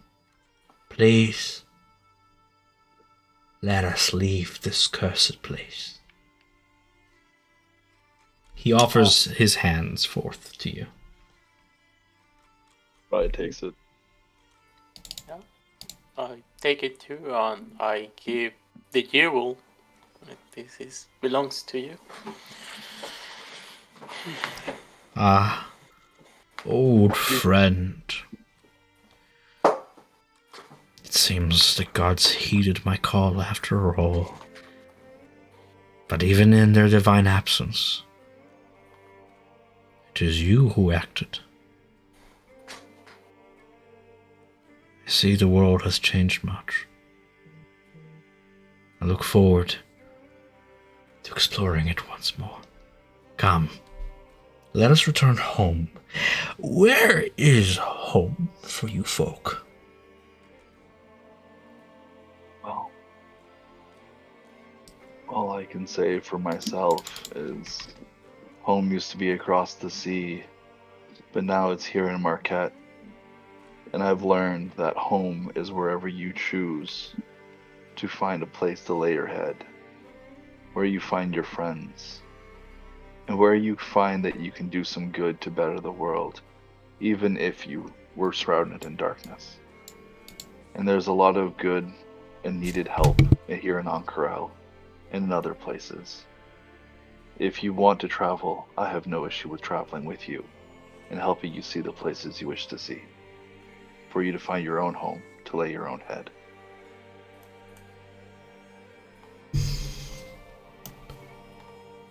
Before this place comes toppling down upon our heads, I need a destination from this teleportation spell. Oh, Okay. Ank'Harel. Sigil District. Ankara, Oh, the city above. describe it to me. I'm afraid I'm familiar with such a place. Straight up. It's a beautiful city, one that is full of light, beautiful houses, but this sigil is going to be in a small little, I forget the word, what it's called. What do you call a little, what's that thing in the backyard? Platform. Platform. Porch. No, the place with the roof. I forget. I can't remember the name of it. But there's a plaza, a library. There's a school, and there's also a tree of Melora there. Beautiful tree of power. I am sorry, child. I would need some sort of a sigil, something specific to get us there. You don't perhaps by chance possess such a thing, a symbol of this place which you speak of, the sigil. Right, we'll pull out the badge of AOA, a Legion of Hullsight. Ah, those are those greedy bastards who were picking away at my flesh. I imagine they will be quite ireful to find out the corruption has left. And as he speaks, you notice those among you who were Rudium corrupted, you look, for the first time perhaps, now that adrenaline is settling upon your hands, upon your bodies, the Rudium's gone. All of it. You feel light. The corruption, the sickness is gone. You look upon the various shields and weapons that you wielded that were touched by this substance, and it too has vanished. All of it's gone? Oh my god, all of that money. Do not let greed cloud you. You're right. There are plenty of other callings in life. He says with a one. Julian says with a one. These weapons still hold within them some semblance of power, for they were divine things before they were touched by corruption. Ah, I see you still possess my spear. A fine weapon. Yours to keep if you wish, as a symbol of my thanks. It is a weapon that shall warn you of danger should come. It has served me well in my time. But I am done with war. I'm done with fighting. I want for nothing more but peace. So you can have this. And this. And he pulls out the medallion jewel. A relic of the gods should not go wasted on an old man such as myself. I have my gifts, but I have more than enough to share. This too is yours to carry forth. I wish for you to do good with it. See this world healed as I was. The jewel will help you, as it has helped me in my time.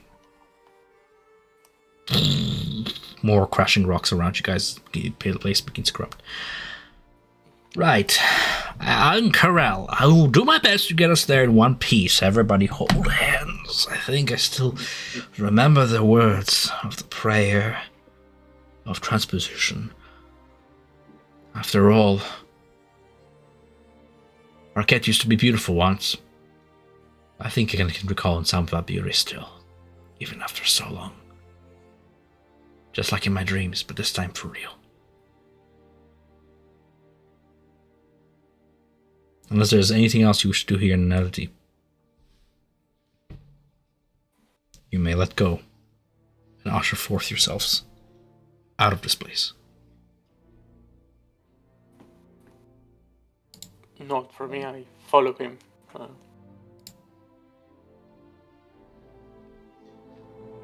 We see Io and everybody else anywhere? Not here, no. Okay. Right, well, to go with them. Okay. You are shifted. You feel yourself pushed through the ether, through the plains. And as you do, you end up elsewhere. Somewhere hot. The breeze is warm upon your skin. You no longer are in the misty caverns of the heart, nor are you in the cold waters of Kalmaro. No, you are back on the surface, back under the open skies. Ankarel sprawls forth before you, and you see the old man take it all in. Look at it bloom, blossom. Even after seeing it all destroyed away, humanity has recovered. And you say, my friends, some of them live still. That is wonderful. I shall seek them out and learn of the world. If you wish, everybody here knows where Sahadra is. If you wish to take a view of the city inn while they make their way to your friend, I can fly you around and let you see the city, and then we can arrive with everybody and drop you off with your friend. Would you like to be able to see the city from above? That sounds lovely, but do be careful. I'm not as young as I used to be. I'm not sure I will survive such a fall. It would be a dreadful waste to end up demised after so many years. You know, and on second thought, I think I will walk. Thank you, young man. Just hold on to my feathers. No. It's okay. It's okay. He's gonna take it slow. He's gonna take the whole being back slow. Right. Excellent thing, guys. So, as he expresses his gratitude for your sacrifice on behalf of the world at large, those of you who wonder about the rivals in due time, should you seek them out, they have made their way safely out of the Netherdeep, which they inform you has crumbled away, piece by piece. As they exited it out just in time, they saw the portal, the rift, close up and vanish.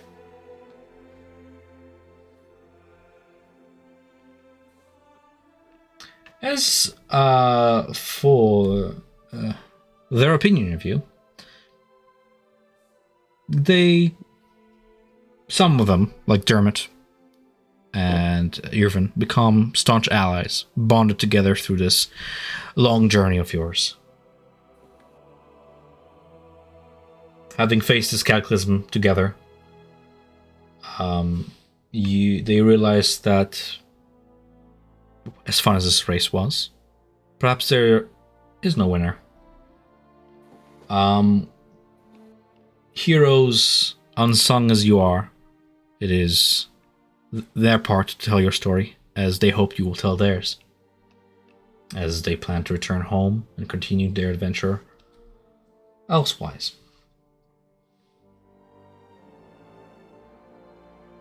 They recognize you, safe. Of course. They recognize you as the ones who have prevailed and gained honor, heroes. As you are, you're celebrated at night at one tavern or another, together. And I would like to imagine that, should you give them a chance, some of them become fast friends with you. Of course, that is up to you. If you're willing to forgive Gelsariad's chutzpah and all that. I know Riot would be fast friends with Irvin and tell him that, given that they survived, that deal that they made right at the beginning in Jigao about going home, seeing his home and seeing what he enjoys to do and go to the city of beasts. He said he would like to take him up on that, and he would... oh crap, I had something. He would give him some item, like one of the teeth. The necklace he had crafted with all the teeth of all the creatures. He would offer it to him and say, "This, so I can find you someday. I can find you and I can watch you and make sure you're alright through scrying. And then perhaps I can send a creature and we can reunite and go on our own little journey someday." Irvin, seeming a little bit more lively at that, remarks, "Thank you. Next time there's something you want, I'll be there for you. Maybe just to be a thorn in your side. He jokes. And if you have a need for something or want, I'll be there to support you and help you as well. His parting words are warm. For now, you part ways. Perhaps we are reunited once more in the future. What of your faction is a matter of curiosity, with Rudium being gone. But perhaps that is for the best. Alexian being shown kindness, love, and being reminded of a life worth living. The Apotheon who caused the spread of Ferudium is dead. No more. Now replaced by a version of the Apotheon who is at peace with himself, at the world. The destruction of Alexian's corrupt forms caused all of Ferudium throughout Exandria, as you come to find out, to melt away, leaving no trace of the substance anywhere in the world. Creatures who have come suffering and dying from Ferudium corruption are instantly rid of it. You could become reunited with some of the professors of the Allegiance of Farsight who have suffered this terminal corruption, who have miraculously recovered. Of course, much to their ire,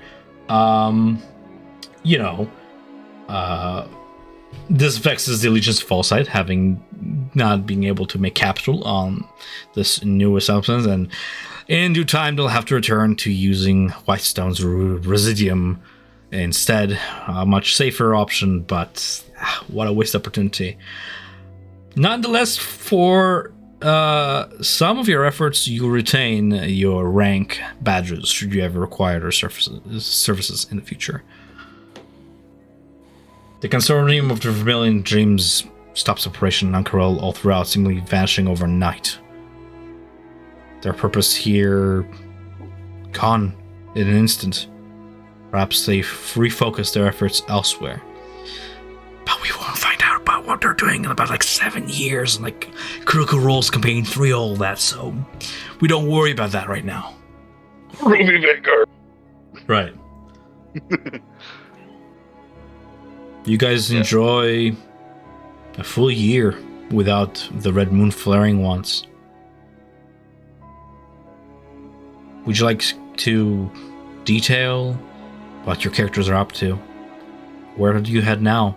What lies in your future?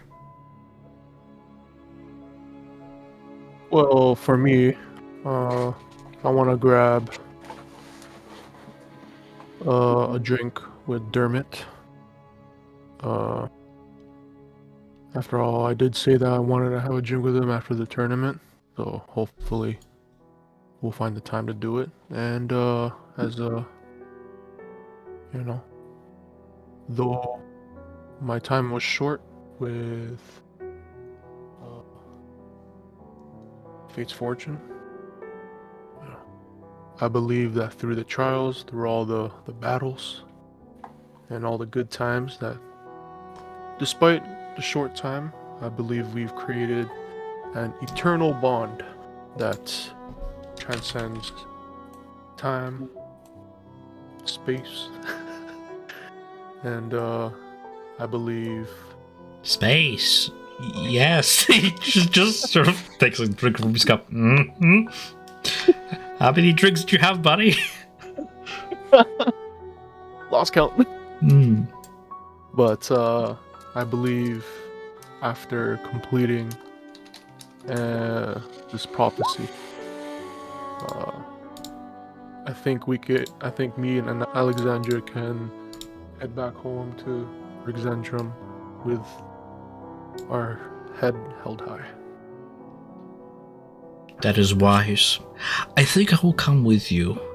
Last I've heard, the whole war between the Kryn dynasty and the Empire has come to a miraculous truce, as it were, meaning that I can perhaps come with, if you would have me. I would very much like to see Rexentrum with my own eyes. I'm sure I'll get a side glance here and there, but my mission to spread Luxon's light, it should really spread beyond the borders of my homeland. And I would very much like to see your knighthood restored as well. For I am sure that this endeavor will carry your name forth as a glorified hero, both you and your squire. You know, as they say, the more the merrier. That's my boy. Yes. You can see his facial features have softened, though he still bears awful scars from his experience, both emotional and physical. You can even see the branding left by his own armor at the edges, where the healing didn't quite take from the time you've cooked him alive in his own armor. It's like, like iron in a forge. I've only been hardened by it. I think this whole journey changed you, I, and your fellow companions. Glad to have you on board, Dermot. I think the trip back home will go by just that much quicker with you alongside us. I mean, like, it's not just your knighthood restored I want to see. I'm also sort of out of a job, Shake, as my whole faction sort of disintegrated overnight, as you may have heard. So I'm sure. I'm sure we can find something for you. we're friends. You can hook me up with like something, right? I know some people. Right. Of course, I will have to stick by my friends in due time. Like you already have one squire. You have no use for me as another. Perhaps I will get my own squire in Rextrum. What's a squire market in Rextrum? What's the price of a squire? I don't. That's. We'll cross the bridge when we get there. Yeah, we'll do that. He just keeps on chugging his drink. Fair enough. Any other future plans as we're sort of wrapping up the campaign and looking forth to what your level 13 heroes might do in the future? Do we get paid? Riot has a lot he would do. Let alone would he train Starlight. He would also build the temple in the Sigil district to the Wild Mother, grow it, spread the community. Also, through his time in Ank'Harel, he would work with the Veil, become close with his sister, and become a mouthpiece for anyone who needed help. And if someone is looking for work, whether it was for whatever case, he would send them to the right direction. He would also keep his word about going back to Bazzoxan once a year and make sure to use plant growth each year so that the place would blossom once more, so that all the vegetation and hope will always remain by the Betrayer's rise. During his time, he would travel, he would meet with Irvin, travel through the wastelands, but he would always make his way back through Jigao and remember where they all first met. But before everybody dispersed, Riot would have taken time to druidcraft with wood and the help of Liliana little emblems of leaf, wood, of a little marker, a little emblem of Fate's Fortune, which is just going to be an F, while the other F is literally just through the bottom of the line of the first one. And he would make sure everyone would have it. And on the back of each of these, it would be written that glory and freedom is within one's grasp if you follow your heart. And may nature forever guide your footsteps. And with the scrying gem that he might still have if Julian doesn't take it away, Riot would check on everybody in the years to come, make sure they're okay. And if they were ever in need, Riot would step out of a tree with and be able to be there to assist them, whether it was minor or major. he would be their fast friend, but his home would remain in Ank'Harel, with Starlight and taking care of Melora's Grove.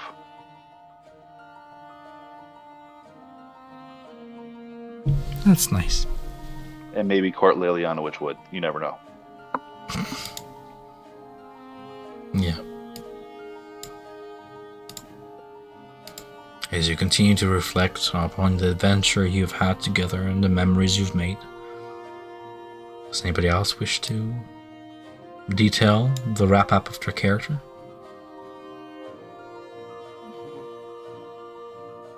Siegfried said, like, Alexander will be going back to receive the glory and see his honor restored, but before that, she will invite Ayo to join them, to see them back. Partially to make her like an ally,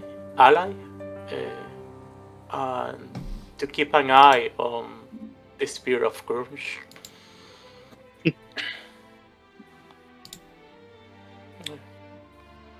Not being sure that her will is strong enough to keep it at bay. This artifact, I will keep it close. Do not worry. It's under control. It's a piece of history, heritage. We shouldn't forget our past. We shouldn't forget the tragedies. We should continue to celebrate our victories. Grumsh is locked away. He is no more. And this relic is no more compelling over me as that distant god is. I've come to learn a lot from you all. I've come to know peace as Elixion had, and I've come to appreciate the wisdom. I used to think your mission foolish. I thought I was doing what was right. I let anger and hate drive me. But when I stopped to heed my friends, and I count you among them, I've realized the power of choice. I think I will deliver the spear to a place of safekeeping. It ought not be obliterated, but it ought not fall into the wrong hands. Perhaps that shall be my quest, to find such a place. Distant it may be.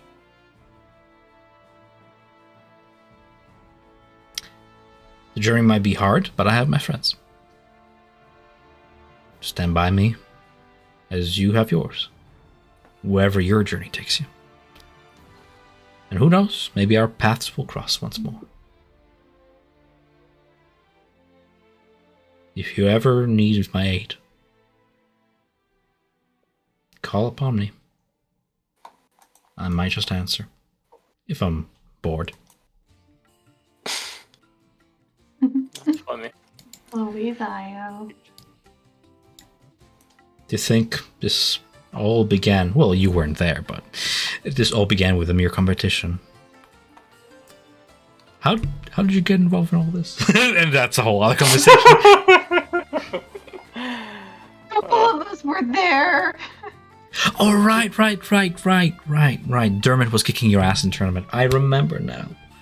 Oh, fun times. Anyways.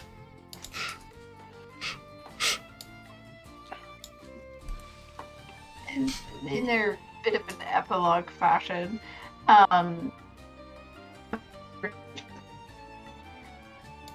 seeing Elixion to his longtime friend, Naya would remain in Ank'Harel to continue to to continue her studies under the spirit of Sarlian, as well as continuing her studies and her duties as a inquisitor with the Cobalt Soul and rejoining with Melina. Gotta catch up with me.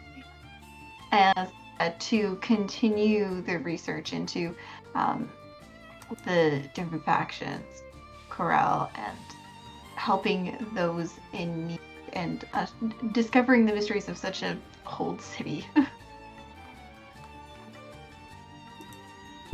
Sounds excellent.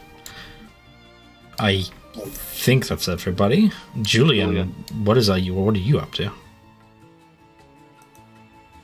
My plan was to retire after securing Ankarel that treasure trove of Ruidium and just live the rest of my life in luxury. But now it's not there. Nice. But now it's not there. Damn, what do you mean it's all gone? I love that his cat just talks. I don't. June You find Irvin and Gelsariad in the corner of a tavern, just like hand in their fucking face in their hands, like sipping sadly, like sharing in your sorrow over this loss. Yeah, I'm joining them. Yes. All that money. It was so much gold. It was. Despite this, I haven't given up on my I haven't given up on Julian's desires to make Ankarel his permanent home. And he will try to find work for himself here. Hopefully he doesn't have to go back to the old methods of working with underground groups. Irvin goes, something more charitable. Hold on, you mean like honest work?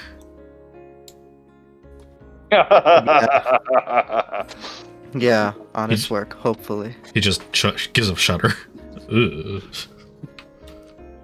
What? You've changed, Julian. I don't like this dude, Julian. A lot, no. It's been... I closed my mind off to a lot of things before this journey started. I've done a lot of self-reflecting throughout their time. Do you know? The Netherdeep wasn't the only treasure trove, so to speak.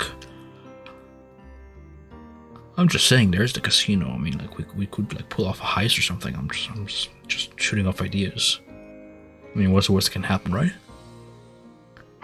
You know, old habits do die hard. You son of a bitch, yeah, man. I mean, like, I don't know. We can, if we pull our minds together and really pull off, like, we can do like a heist or something. You know, like a one shot. Good. Could be fun. Huh? It could be. Like, I know these guys. They're kind of underground. I don't know if you've heard about them. They refer to themselves as the Veil. And man, they're insanely good at this stuff. Like, they make these heists seem like ghost work. They're gone before you even know what happened, and you get to claim all the riches. Doesn't have to be here. Perhaps we don't. Let's not shit where we eat. But you and me, our skills combined. I've seen you fight. I've seen you kick my ass multiple times. I mean, like, you're a capable fighter. I think we can pull this off. Huh? Maybe you can teach me some of your tricks. Sound like green blade shit. I'll think about it. All right. It's enticing. No copyright from TM. I also think, during his free time, Julian's gonna volunteer. Like on weekends, volunteer more of his free time. Helping around at the Church of Corellin. Oh, that's nice. Yeah. You spent so. Oh, sorry. Continue. No, I just come back to a whole bunch of children just still playing with like a multicolored shield that has like seen so much abuse.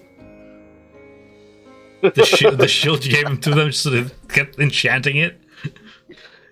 If you guys like came back to the church to get the shield back, I would have been like, here is a wild magic shield. Every time you block an attack with this, you roll the wild magic table. But yeah. Don't worry, you don't get the shield now. And for those of you curious about your treasures, your magic items are not destroyed. Just whatever rudium items you have become other items. Like the shield becomes like a shield of warning or something like that, and like there's other things. It's just like in case you guys ever want to use these characters again, like you don't lose your gear. You just convert it. Oh, okay. Yeah. Sweet. Also, whenever we came back to the surface and we met back up with the Maroon 5, Naya would offer, if they hadn't already, to hold a ceremony for Cruxus, and even if they have, to hold another one to just add additional blessings to his passing and hold a ceremony for him. Yeah. I just didn't want to rain on you guys' parade at your success with a very depressing funeral. But a memorial is held, yes. I'm gonna ask this, guys. With this campaign finale, I'm hoping everybody had fun. Do you guys have any questions that are like still lingering on your minds? Like answers that were not claimed even now that the campaign is approaching its end? What was the deal with those glass trees in the desert? Shut the fuck up. Sometimes flavor is just flavor. I don't know, man. It was cool, wasn't it? It was cool. It was me giving you an opportunity to fuck around with something and see what you do with it. I want to know if there was a way to actually, like, cure the temple, the area we fought the blue dragon. Cure it? To relive the curse, It's very powerful. It is probably possible with like a hollow spell or like a wish, etc. But I mean, that's what happens when you improperly bury the dead. You generate unholy ground. A hollow spell will undo it though. Like you'll need like a very powerful cleric or somebody who knows how to cleanse land like that. Okay. But the place is abandoned, and not a lot of people use that place. And the whole connection with Jamonsa Ward is a sort of an enigma, a little bit. So, would Ruidium have remained if we killed? Let's see. No, as soon as you cure. So here's the thing: the final mission given to you by your faction, doesn't matter what faction you are, is doomed to fail from the beginning. You don't know that; they don't know that. But Ruidium is a very terrible substance that does not remain if you kill Lixian or if you redeem him. The only way it stays is if you release him without healing him emotionally first. Then you get to live in a world where Ruidium still exists. It is a non-canon ending, and it makes the campaign go up to like level 15, where you release Lixian, Ankarel gets absolutely decimated. And it's up to DM to figure out, like, my idea was like, oh, they'll have to like side with Jamon Sword and his defenses to, fight this now demonic Elixian who is doomed to just be an avatar of. I can say this now that the campaign is over. Slight spoiler for campaign 3. Does anybody care about campaign 3? Nope, not me at least. Ruidus, the moon. Slight spoiler to whoever's watching this on YouTube. Skip the rest of this video. Ruidus the Moon is a prison for a very powerful entity. It's the reason why it flares, it's the reason why Ruidus Borns happen, and without spoiling too much of campaign 3, because this is solid prison that the gods made to trap this entity, it has many proxies. It is trapped in that prison, and its many proxies operate on its behalf, including those cool race I posted earlier today, the Raylora, and Alexian would have essentially became a Raylora entity and a proxy of this evil demonic entity, essentially this god eater, and it becomes this epic level campaign. I would have probably either gave you guys the opportunity, the choice of fighting Alexian at that point, where there would have been like an epic fight. I just knew that you guys will try and placate with them, so I knew we were not gonna get the bad ending. Because the bad ending sucks. Uncle gets devastated, a lot of people die, and it's just not the But best. we got I the feel a little- neutral ending. No, we got the good one. No, you got the best ending. Elixion gets to walk the earth, an absolved man, live out the rest of his blessed life. If this campaign goes on, and can, if you guys want to keep going, I just figured the choice is yours. Elixion becomes an ally. He becomes somebody who you can keep talking to throughout your adventures, keep returning to in a corral. You'll find him out around the world and stuff, and he becomes canon in your world. Critical Role's canon story is the reason why you don't see Ruidium in campaign 3 at all is because this is it. This is the campaign. This is the canon ending. I think the canon ending is you put him out of his misery. You kill Elixion. You try and redeem him, and he keeps fighting, and some party of heroes just puts him down, and then Ruidium just vanishes from the world. Elixion knows peace, and his soul carries forth. Either ending is okay. The other ending is a little bit more neutral and sad because he doesn't get a chance at the second life, but you do release his soul, so it's kind of like bittersweet. I personally kind of like that, but I also like Curse of Strahd. I like dark endings. This is the best ending you could have got. Like, this is like the... We're not that bad. We're not bad guys ending, yeah. Did Lunas the Left have a hand in the Vermilion Dream?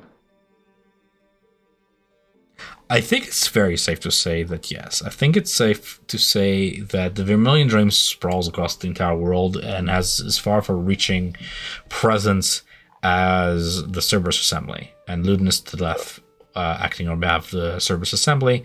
You're talking about two different continents. One is the Empire, the other one is like based in Marquette, right?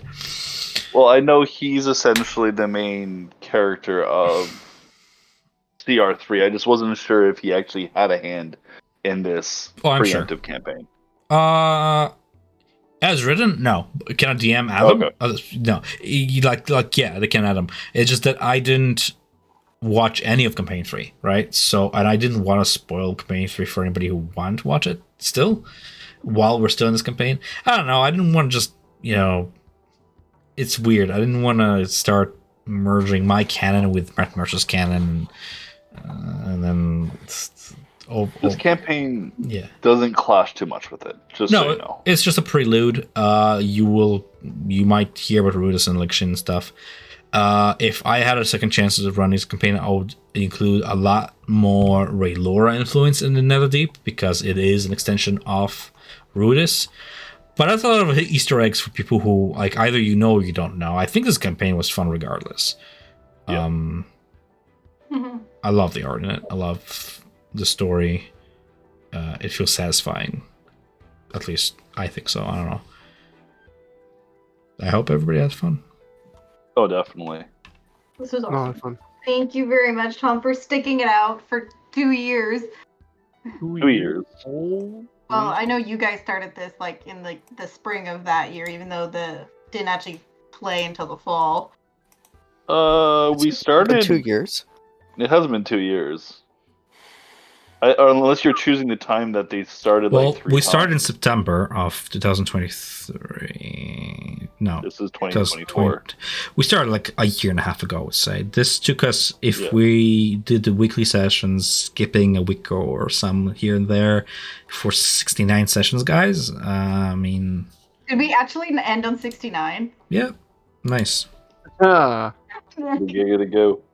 One very nice. one session more than Curse of Strahd took me to run. But that's only because, technically, last session should have been last, but Mark wasn't here, and we didn't want to fight without Mark. So...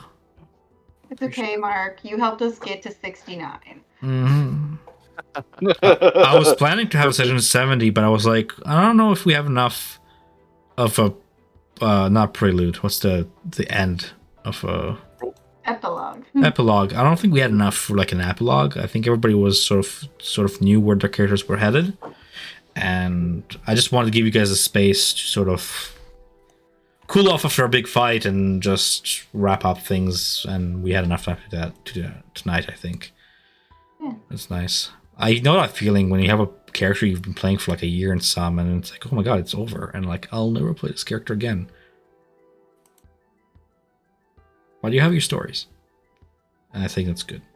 Maybe you'll play them again. Maybe I'll do more one shots. I definitely can keep doing. I'll keep this game on Roll20. I can keep doing like a one shot here and there with recurring characters.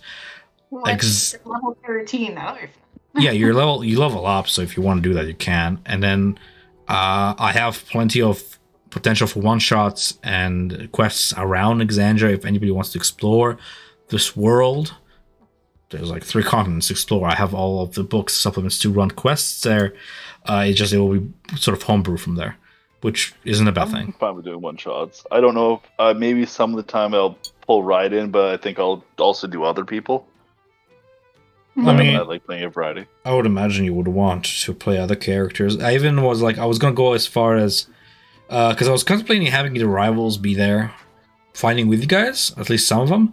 But then stealing Limelight it's not. I'd rather you guys just fight as a party. But if anybody died, and I was trying really hard to kill Alexandria, I was like, I need to focus one person. I couldn't even kill He one. was the one making it surviving with all the damage. Yeah, well, it's clutch when you're rolling with advantage for saving throws, and it's fucking clutch. But I was like, if anybody dies, I'll just give them a choice of playing 1 over 5 rivals, and they just like come tumbling in through a portal, and they join the fray. You know, they make it through the heart, however, and then you get to choose one of them, and you get to use the stat blocks that I've prepared for 3 weeks. It's fine. That was a hard lesson to learn as DM. It's like sometimes your players A don't want to fight and B want to feel like their choices matter, and sometimes your work just goes out the window, and that's fine. I was quite literally trying to figure out what I should do for my level up this entire time. I only decided last night to literally take skilled expert and in persuasion. Literally. Yeah. Can you guys believe you guys only ran through like maybe 70% of this module? Yeah. I wish we did more down in the Kalmaro. Because there's a bunch of that area we didn't even explore. Yeah. Yeah. Oh, that's where Gulsari found Luxon Beacon. I had Luxon Beacon like as a side quest for you guys to find it, but you guys didn't explore that half of the map. Be like, oh, it was kept in like a ruined ancient civilization. Isn't that cool? And then like you get the Luxon Beacon. For those of you curious what a Luxon Beacon does, here you go. I can just show you this now, and it's the end of the campaign. We basically got a version of it beforehand. When we got a mote of Mode of Fate when we were when you guys first got the possibility. Yeah, when you first got the Jewel of Three Prayers in this campaign, that was like almost like a year and some ago. That's when I was going through that part of Critical Role's second campaign when they got Luxon Beacon. So I was like, oh, wouldn't that be cool for them to have this? But so I fused the two. But then, then we realized that level 4 characters having level 17 abilities is kind of OP. When my entire dragon encounter was like, no, I tell you what to do because you're my bitch. And I was like, this was not fun. Epic. Still one of my most epic moments of this whole campaign. Just being like, no! Little dragon tells big dragon what to do. I thought Rye was going to mount his dragon summon and chase Elixion up into the skies when he went flying. Who? Well, I thought you were going to mount your dragon companion. I was tempted to, but then I was just like, you know what? His wings are coming off. Like, I should try to preach to him instead. Whatever your character wants to do. I just figured this fight can go a curious few ways. I was contemplating having him drop his own water walk spell, so he goes underwater and forces you guys to go underwater. But then I was like, we did like 30% of his campaign underwater. I think I'm done with that. Yeah, I was like, if shit goes bad, I'm gonna pop Starlight out and go, Giant Ape, tackle him. This campaign is hella different with water breathing. I'll say that. Like without the aspect of having to worry when your potion of water breathing expires, it feels hella different. Because potion of water breathing, you only have an hour, so you have to manage the resources. I feel like having water breathing kind of, in a way, broke the campaign and control water. Because there are areas where you just, like, get rid of water. I mean, it's not like the sharks can do anything. I don't think it breaks the campaign. I think you're wasting a lot of resources to tell the DM that we don't want this encounter, and the DM's like, I understand, and he moves on. That's it. If I introduce a fight and you guys don't want to show off your fighting skills by describing combat and stuff, and you'd rather just move on, and you waste a 5th level, 4th level spell slot to do that, that's fine with me. I'm not here to kill you guys. I'm here to bring you fun encounters, and if you find that encounter not fun, I'm going to move on to other things. I gotta say, one of the best encounters we had was, ironically, when it was just Ivan, Jillian, and I, and we caused so much shenanigans that Jillian thought we were going to kill him. Yeah. With the jellyfishes. We And got then a lot of damage that day. Well, thank you everybody for an amazing campaign, an awesome year and a half. Or I know for Mark and Ivan, it's only been a couple months, but it's been awesome. Thank you guys so much for a great campaign, and I look forward to whether it's a one-shot or maybe another campaign down the road. I think it's going to be awesome, and thanks, everybody. Good night. Yeah, thanks, everyone. Yeah. Thanks for having me on board, guys. Yeah, of course. Alexandra's gonna be... what would we call Alexandra? The Iron Lady? The Iron Bitch? Whatever talk. Yeah, the Iron Bitch. Yeah. Oh my goodness. The fucking wolf iron. I thought you were gonna use your mount for the final fight because I gave you like a ground. But yeah. You know, I needed 10 minutes to summon it. So I couldn't. But I also thought like, I should bring it back. Oh, Tom, the music for this session, absolute bangers. The entire time. Oh my god. I'm glad. I think I'm gonna post my soundtracks, the playlist. It's not mine, it's other people's music, but I'll post the assembled playlists on Reddit so other DMs can use them. Because I think I have at this point like close to like 100 playlists for like almost every scene of this campaign, so might as well. Yeah. I have to say goodbye, guys. I need to go make food for lunch tomorrow. But Okay, this was honestly a goodbye. great campaign. Thank you very much, Tom. Nice Okay, meeting we you, all Ivan so and much Mark. Yeah, likewise. Cheers, Did you Did you everyone. notice the status that I put for the for the call this session? Till next time. You have a status? The group chats have statuses for calls. I didn't even realize that. Body shaming, election, fatty, fat. Put it at the start of this session. Who call him fat? If I it- did. When Riot was saying that he had a spell that could restrict his movements, I was like, you think he can move? That big guy's gonna be moving? yeah. Oh yeah, I was going to think about casting Earthbind, but like I was just like, oh, if someone used the last legendary resistance on his angelic form, please, I'll use Earthbind. Yeah. That's fun. Yep. All right, Okay. cheers, Good night, guys. guys. Take care. Talk later. You know, I think I roleplay better when I have alcohol in me. I actually That's care good to about know. my man. I feel his feelings.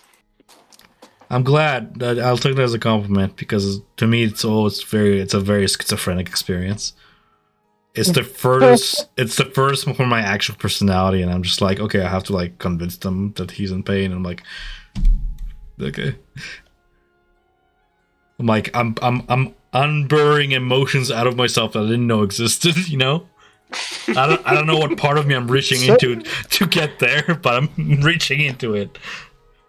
Yeah. You once sent like a meme about like, what my parents see when they hear voices in my room, and they see yourself like looking at the white wall, talking to yourself. It's too funny. Yeah. There's a little epilogue I didn't read, but that's fine. When all is said and done, the characters are credited as the one who brought peace to a tormented soul. Or blamed for unleashing that soul upon an unsuspecting world. I love that ending. The fucking, do I deserve to leave? Yeah, that's fine. Okay, great. Time to smash some gas. Time to avenge my suffering. So- yeah. If you say yes immediately, he's free and bad ending. Yeah, it's like the worst ending. The statue like shatters, and a horrible wail can be heard throughout the Netherdeep.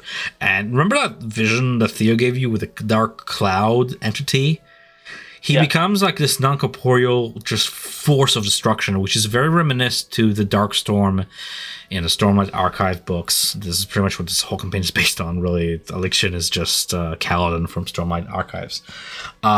It becomes this storm of destruction. If ever seen the Never-Ending Story, remember the Nothing? Yeah, I do. Elixion becomes the Nothing. He becomes this force of destruction that is consuming the Exandria. And you have to unite against this godly, unholy thing with the help of some very, very powerful NPCs. Frankly, at that point, I think I will give you a choice of either playing your character at level 13, having level up again or whatever, or be like, here's the stat block for Jamon Sword. You are now. Oh my god, we can play Shaman. You get to play as like champions of the realm. I'm like, here's Vox Machina, here's Jamon Sword. Let's have a little one shot where we fight this god being, where I run like a level 20 one shot. Because there's nothing in the module that says that the campaign keeps going. It's like, no, this is the bad ending. The like Marquette gets destroyed, they get blamed, and they get like, this is how it ends. Like, this is the end of their adventure. They released Elixion, you fulfilled your quest, you get to keep Iridium if you want to, but you probably flee Marquette at that point. And you're pariahs, essentially. So it's not the best ending. But in our ending, you're known by many titles: the Hope Bringers, the Soul Healers, and I mean, this is even the better ending because you get Elixion to be actually alive and walking the world, absolved. I find it hilarious, absolutely tear-jerkingly hilarious, that he not only has a stat block in his fourth form, which can fight back. The characters get the choice of backstabbing him after like him turning into the form. Remember, I told you guys it's still initiative. What do you want to do? Yeah. Oh my god. Somebody can just go. I stab him in the gut and I twist the blade. Rest in peace. Yeah. Just kill him after all that. Yeah. Insane. It's kind of funny. I wonder if anybody's going to do a poll where somebody got that ending. Because I'm sure there's some bastards out there who are like playing evil characters all throughout and like, no, we want to redeem him just to fuck with him after. I'm like, that's freaking that's hilarious. Because he has a very good stat block for his fourth form to fight back, and it's kind of funny how that's still an option. Like, he doesn't become like, commoner 4 HP. He becomes the Elixion champion of the gods, probably like this head cleric and stuff. I sort of expedited the ending of the campaign. I think he's supposed to escort you guys back into the Netherdeep, and you meet with the rivals outside the Heart of Darkness, and then you make it out of the Netherdeep. You have like 10 minutes to make it out. I was like, it's 9:30. Let's wrap it up. I was like, let's, oh yeah, I'll teleport you home. Describe to me where's home for you guys? Ankarel. It's been an eon. I don't know that place. What is an Ankarel? What is Karl Moreau's true name? I'm an old man. I don't remember. Yeah. It was nice. I like the angelical form. It was pretty cool. Yeah. Also the tormented. I like boss fights with phases. That's a cool idea. More campaigns should do that. It made me sad how he absorbed my full smite. No fair. He goes from absorbing necrotic to absorbing radiant. It's kind of cool. He goes from like a dark form to a light form, and then to like just like neutral, like fast as fuck old guy. That guy, he can run like 90 feet per turn. That old guy, because he just has like the fucking divine soldier stride, or whatever it's called, and it's funny. And that dagger is very powerful because it just petrifies you as long as it's stabbed into. I had an idea for one shot. I might suggest it later in chat, but it involves Bazzoxan, which is, I don't think Ivan you experienced it, but the rest of the party did, and it's this Remember in Out of the Abyss how we were talking about like, oh, you know, the abyss is seeping into the Underdark? Yep. So Matt Mercer has that concentrated upon one spot in the world. One spot in the world has a tear in it where the abyss is leaking. Bazan is leaking. Haha, meme. Fucking, that was a callback to like session 1. Bazan is leaking demons onto the world. So I wanted to do a one-shot where the party now powerful comes back to it at level 13 and seals that rift. Pretty much finishing what Waride was talking there in his little epilogue, where you get to do that. You get to heal up another piece of the land, maybe with Election's help. But That's cool. we'll see. I also want to move on to other things. I want to move on to other settings in one-shots. I'm really liking the heist ones I'm doing. I'm feeling I'm going to do another one. I mean, Ivan already knows what's up. He was part of the that's heist. very fun. And I like those. They're different. they're just funny. They're silly. And maybe I'll become a player. I don't know. I'll also have to concentrate on school and chess. So this is a Especially chess. stone off my heart. Yeah. But anyway, unless you guys have any other feedback, I am hoping that you guys had fun. It was so much fun. It was great. Yeah, it was really fun. You know, it'd be funny if I turn to face the other screen and I realize I did not record the entire session. You're like, next week, come back, guys. I would die inside if that happened. Yeah. I think Julian is my favorite PC of like all the PCs that What that about we made in our campaign. DIA? I just love Aiden. Aiden is great also, but I love the character growth that Julian went through from the beginning of being like a pessimistic person that didn't trust anybody, was kind of just always doing things for the benefit of himself, and just like that didn't really care, always kind of neglected the gods and stuff, and just like that slow change throughout the entire campaign. I'm glad we had at least that. I think one of my biggest regrets of this campaign, and that's a big portion of guys that you guys just missed, is the whole dismissal of the Veil. It is such a major faction because the best parts of my campaigns are my homebrew. I find that's where my players enjoy the most, because it's, I don't know, you can tell the difference, like the tournament and all that. The Veil, I shaped it for Julian and for Riot, and it was one of those things where like, okay, the module is going to be like whatever story is, that's what it's going to be. Doesn't matter what your characters are going to be. But then I saw what the party was, and a lot of it was to do with being part of the Myriad and stuff, and I was like, okay, well, the Myriad doesn't exist, Marquette. Here's a new faction that you might want to integrate it into, and you'll get a lot of information about Rudis and Rudium, and you'll get to raid a consortium of Vermilion Dream like stash in a warehouse, and you will get to work in a casino and stuff. And I had like these 7 missions to sort of explore Ankarol in areas that had to do with the faction you guys did not care about joining, but still could have interacted with, and I would have involved the rivals a lot more. But for some reason, the party just, I don't know whether it was Nick and Anthony pushing the idea or something like that, but they just ignored the Veil all in all. So Riot's sister was not in our campaign a lot. The hook for Julian was not there a lot. I kind of regret that. I didn't feel neglected. I enjoyed the turn that Julian sort of made. I was describing how like I talked in a previous session before with Riot before Alexandria and Siegfried joined us, about how like after realizing that the Myriad had no influence in Ankara, that it sort of felt like this pressure that was on my shoulders that I didn't even realize I was carrying before had been lifted, and I enjoyed like that sense of freedom from their influence. If you know the lore, there is never freedom from the many. But sure, I get it. You don't get to defect the Mafia, but yeah, you know, you've only been gone for 2 weeks. It's fine. They haven't noticed yet. Yeah, the Myriad are fun. They're an interesting faction. They're certainly a John Wick moment. They come back. Yeah, pretty much. You get a knock on your door one day. Also, But I was just like, whatever, players quit, Anthony quit. A lot of the Cleric Order stuff I had prepared did not come to fruition whatsoever. Like the temples, the Temple of Blood, the Temple of the Raven Queen. I had a side quest done, so that's sort of missed there. Remember Isorin? Like he was like a major character for, like that I had plans for.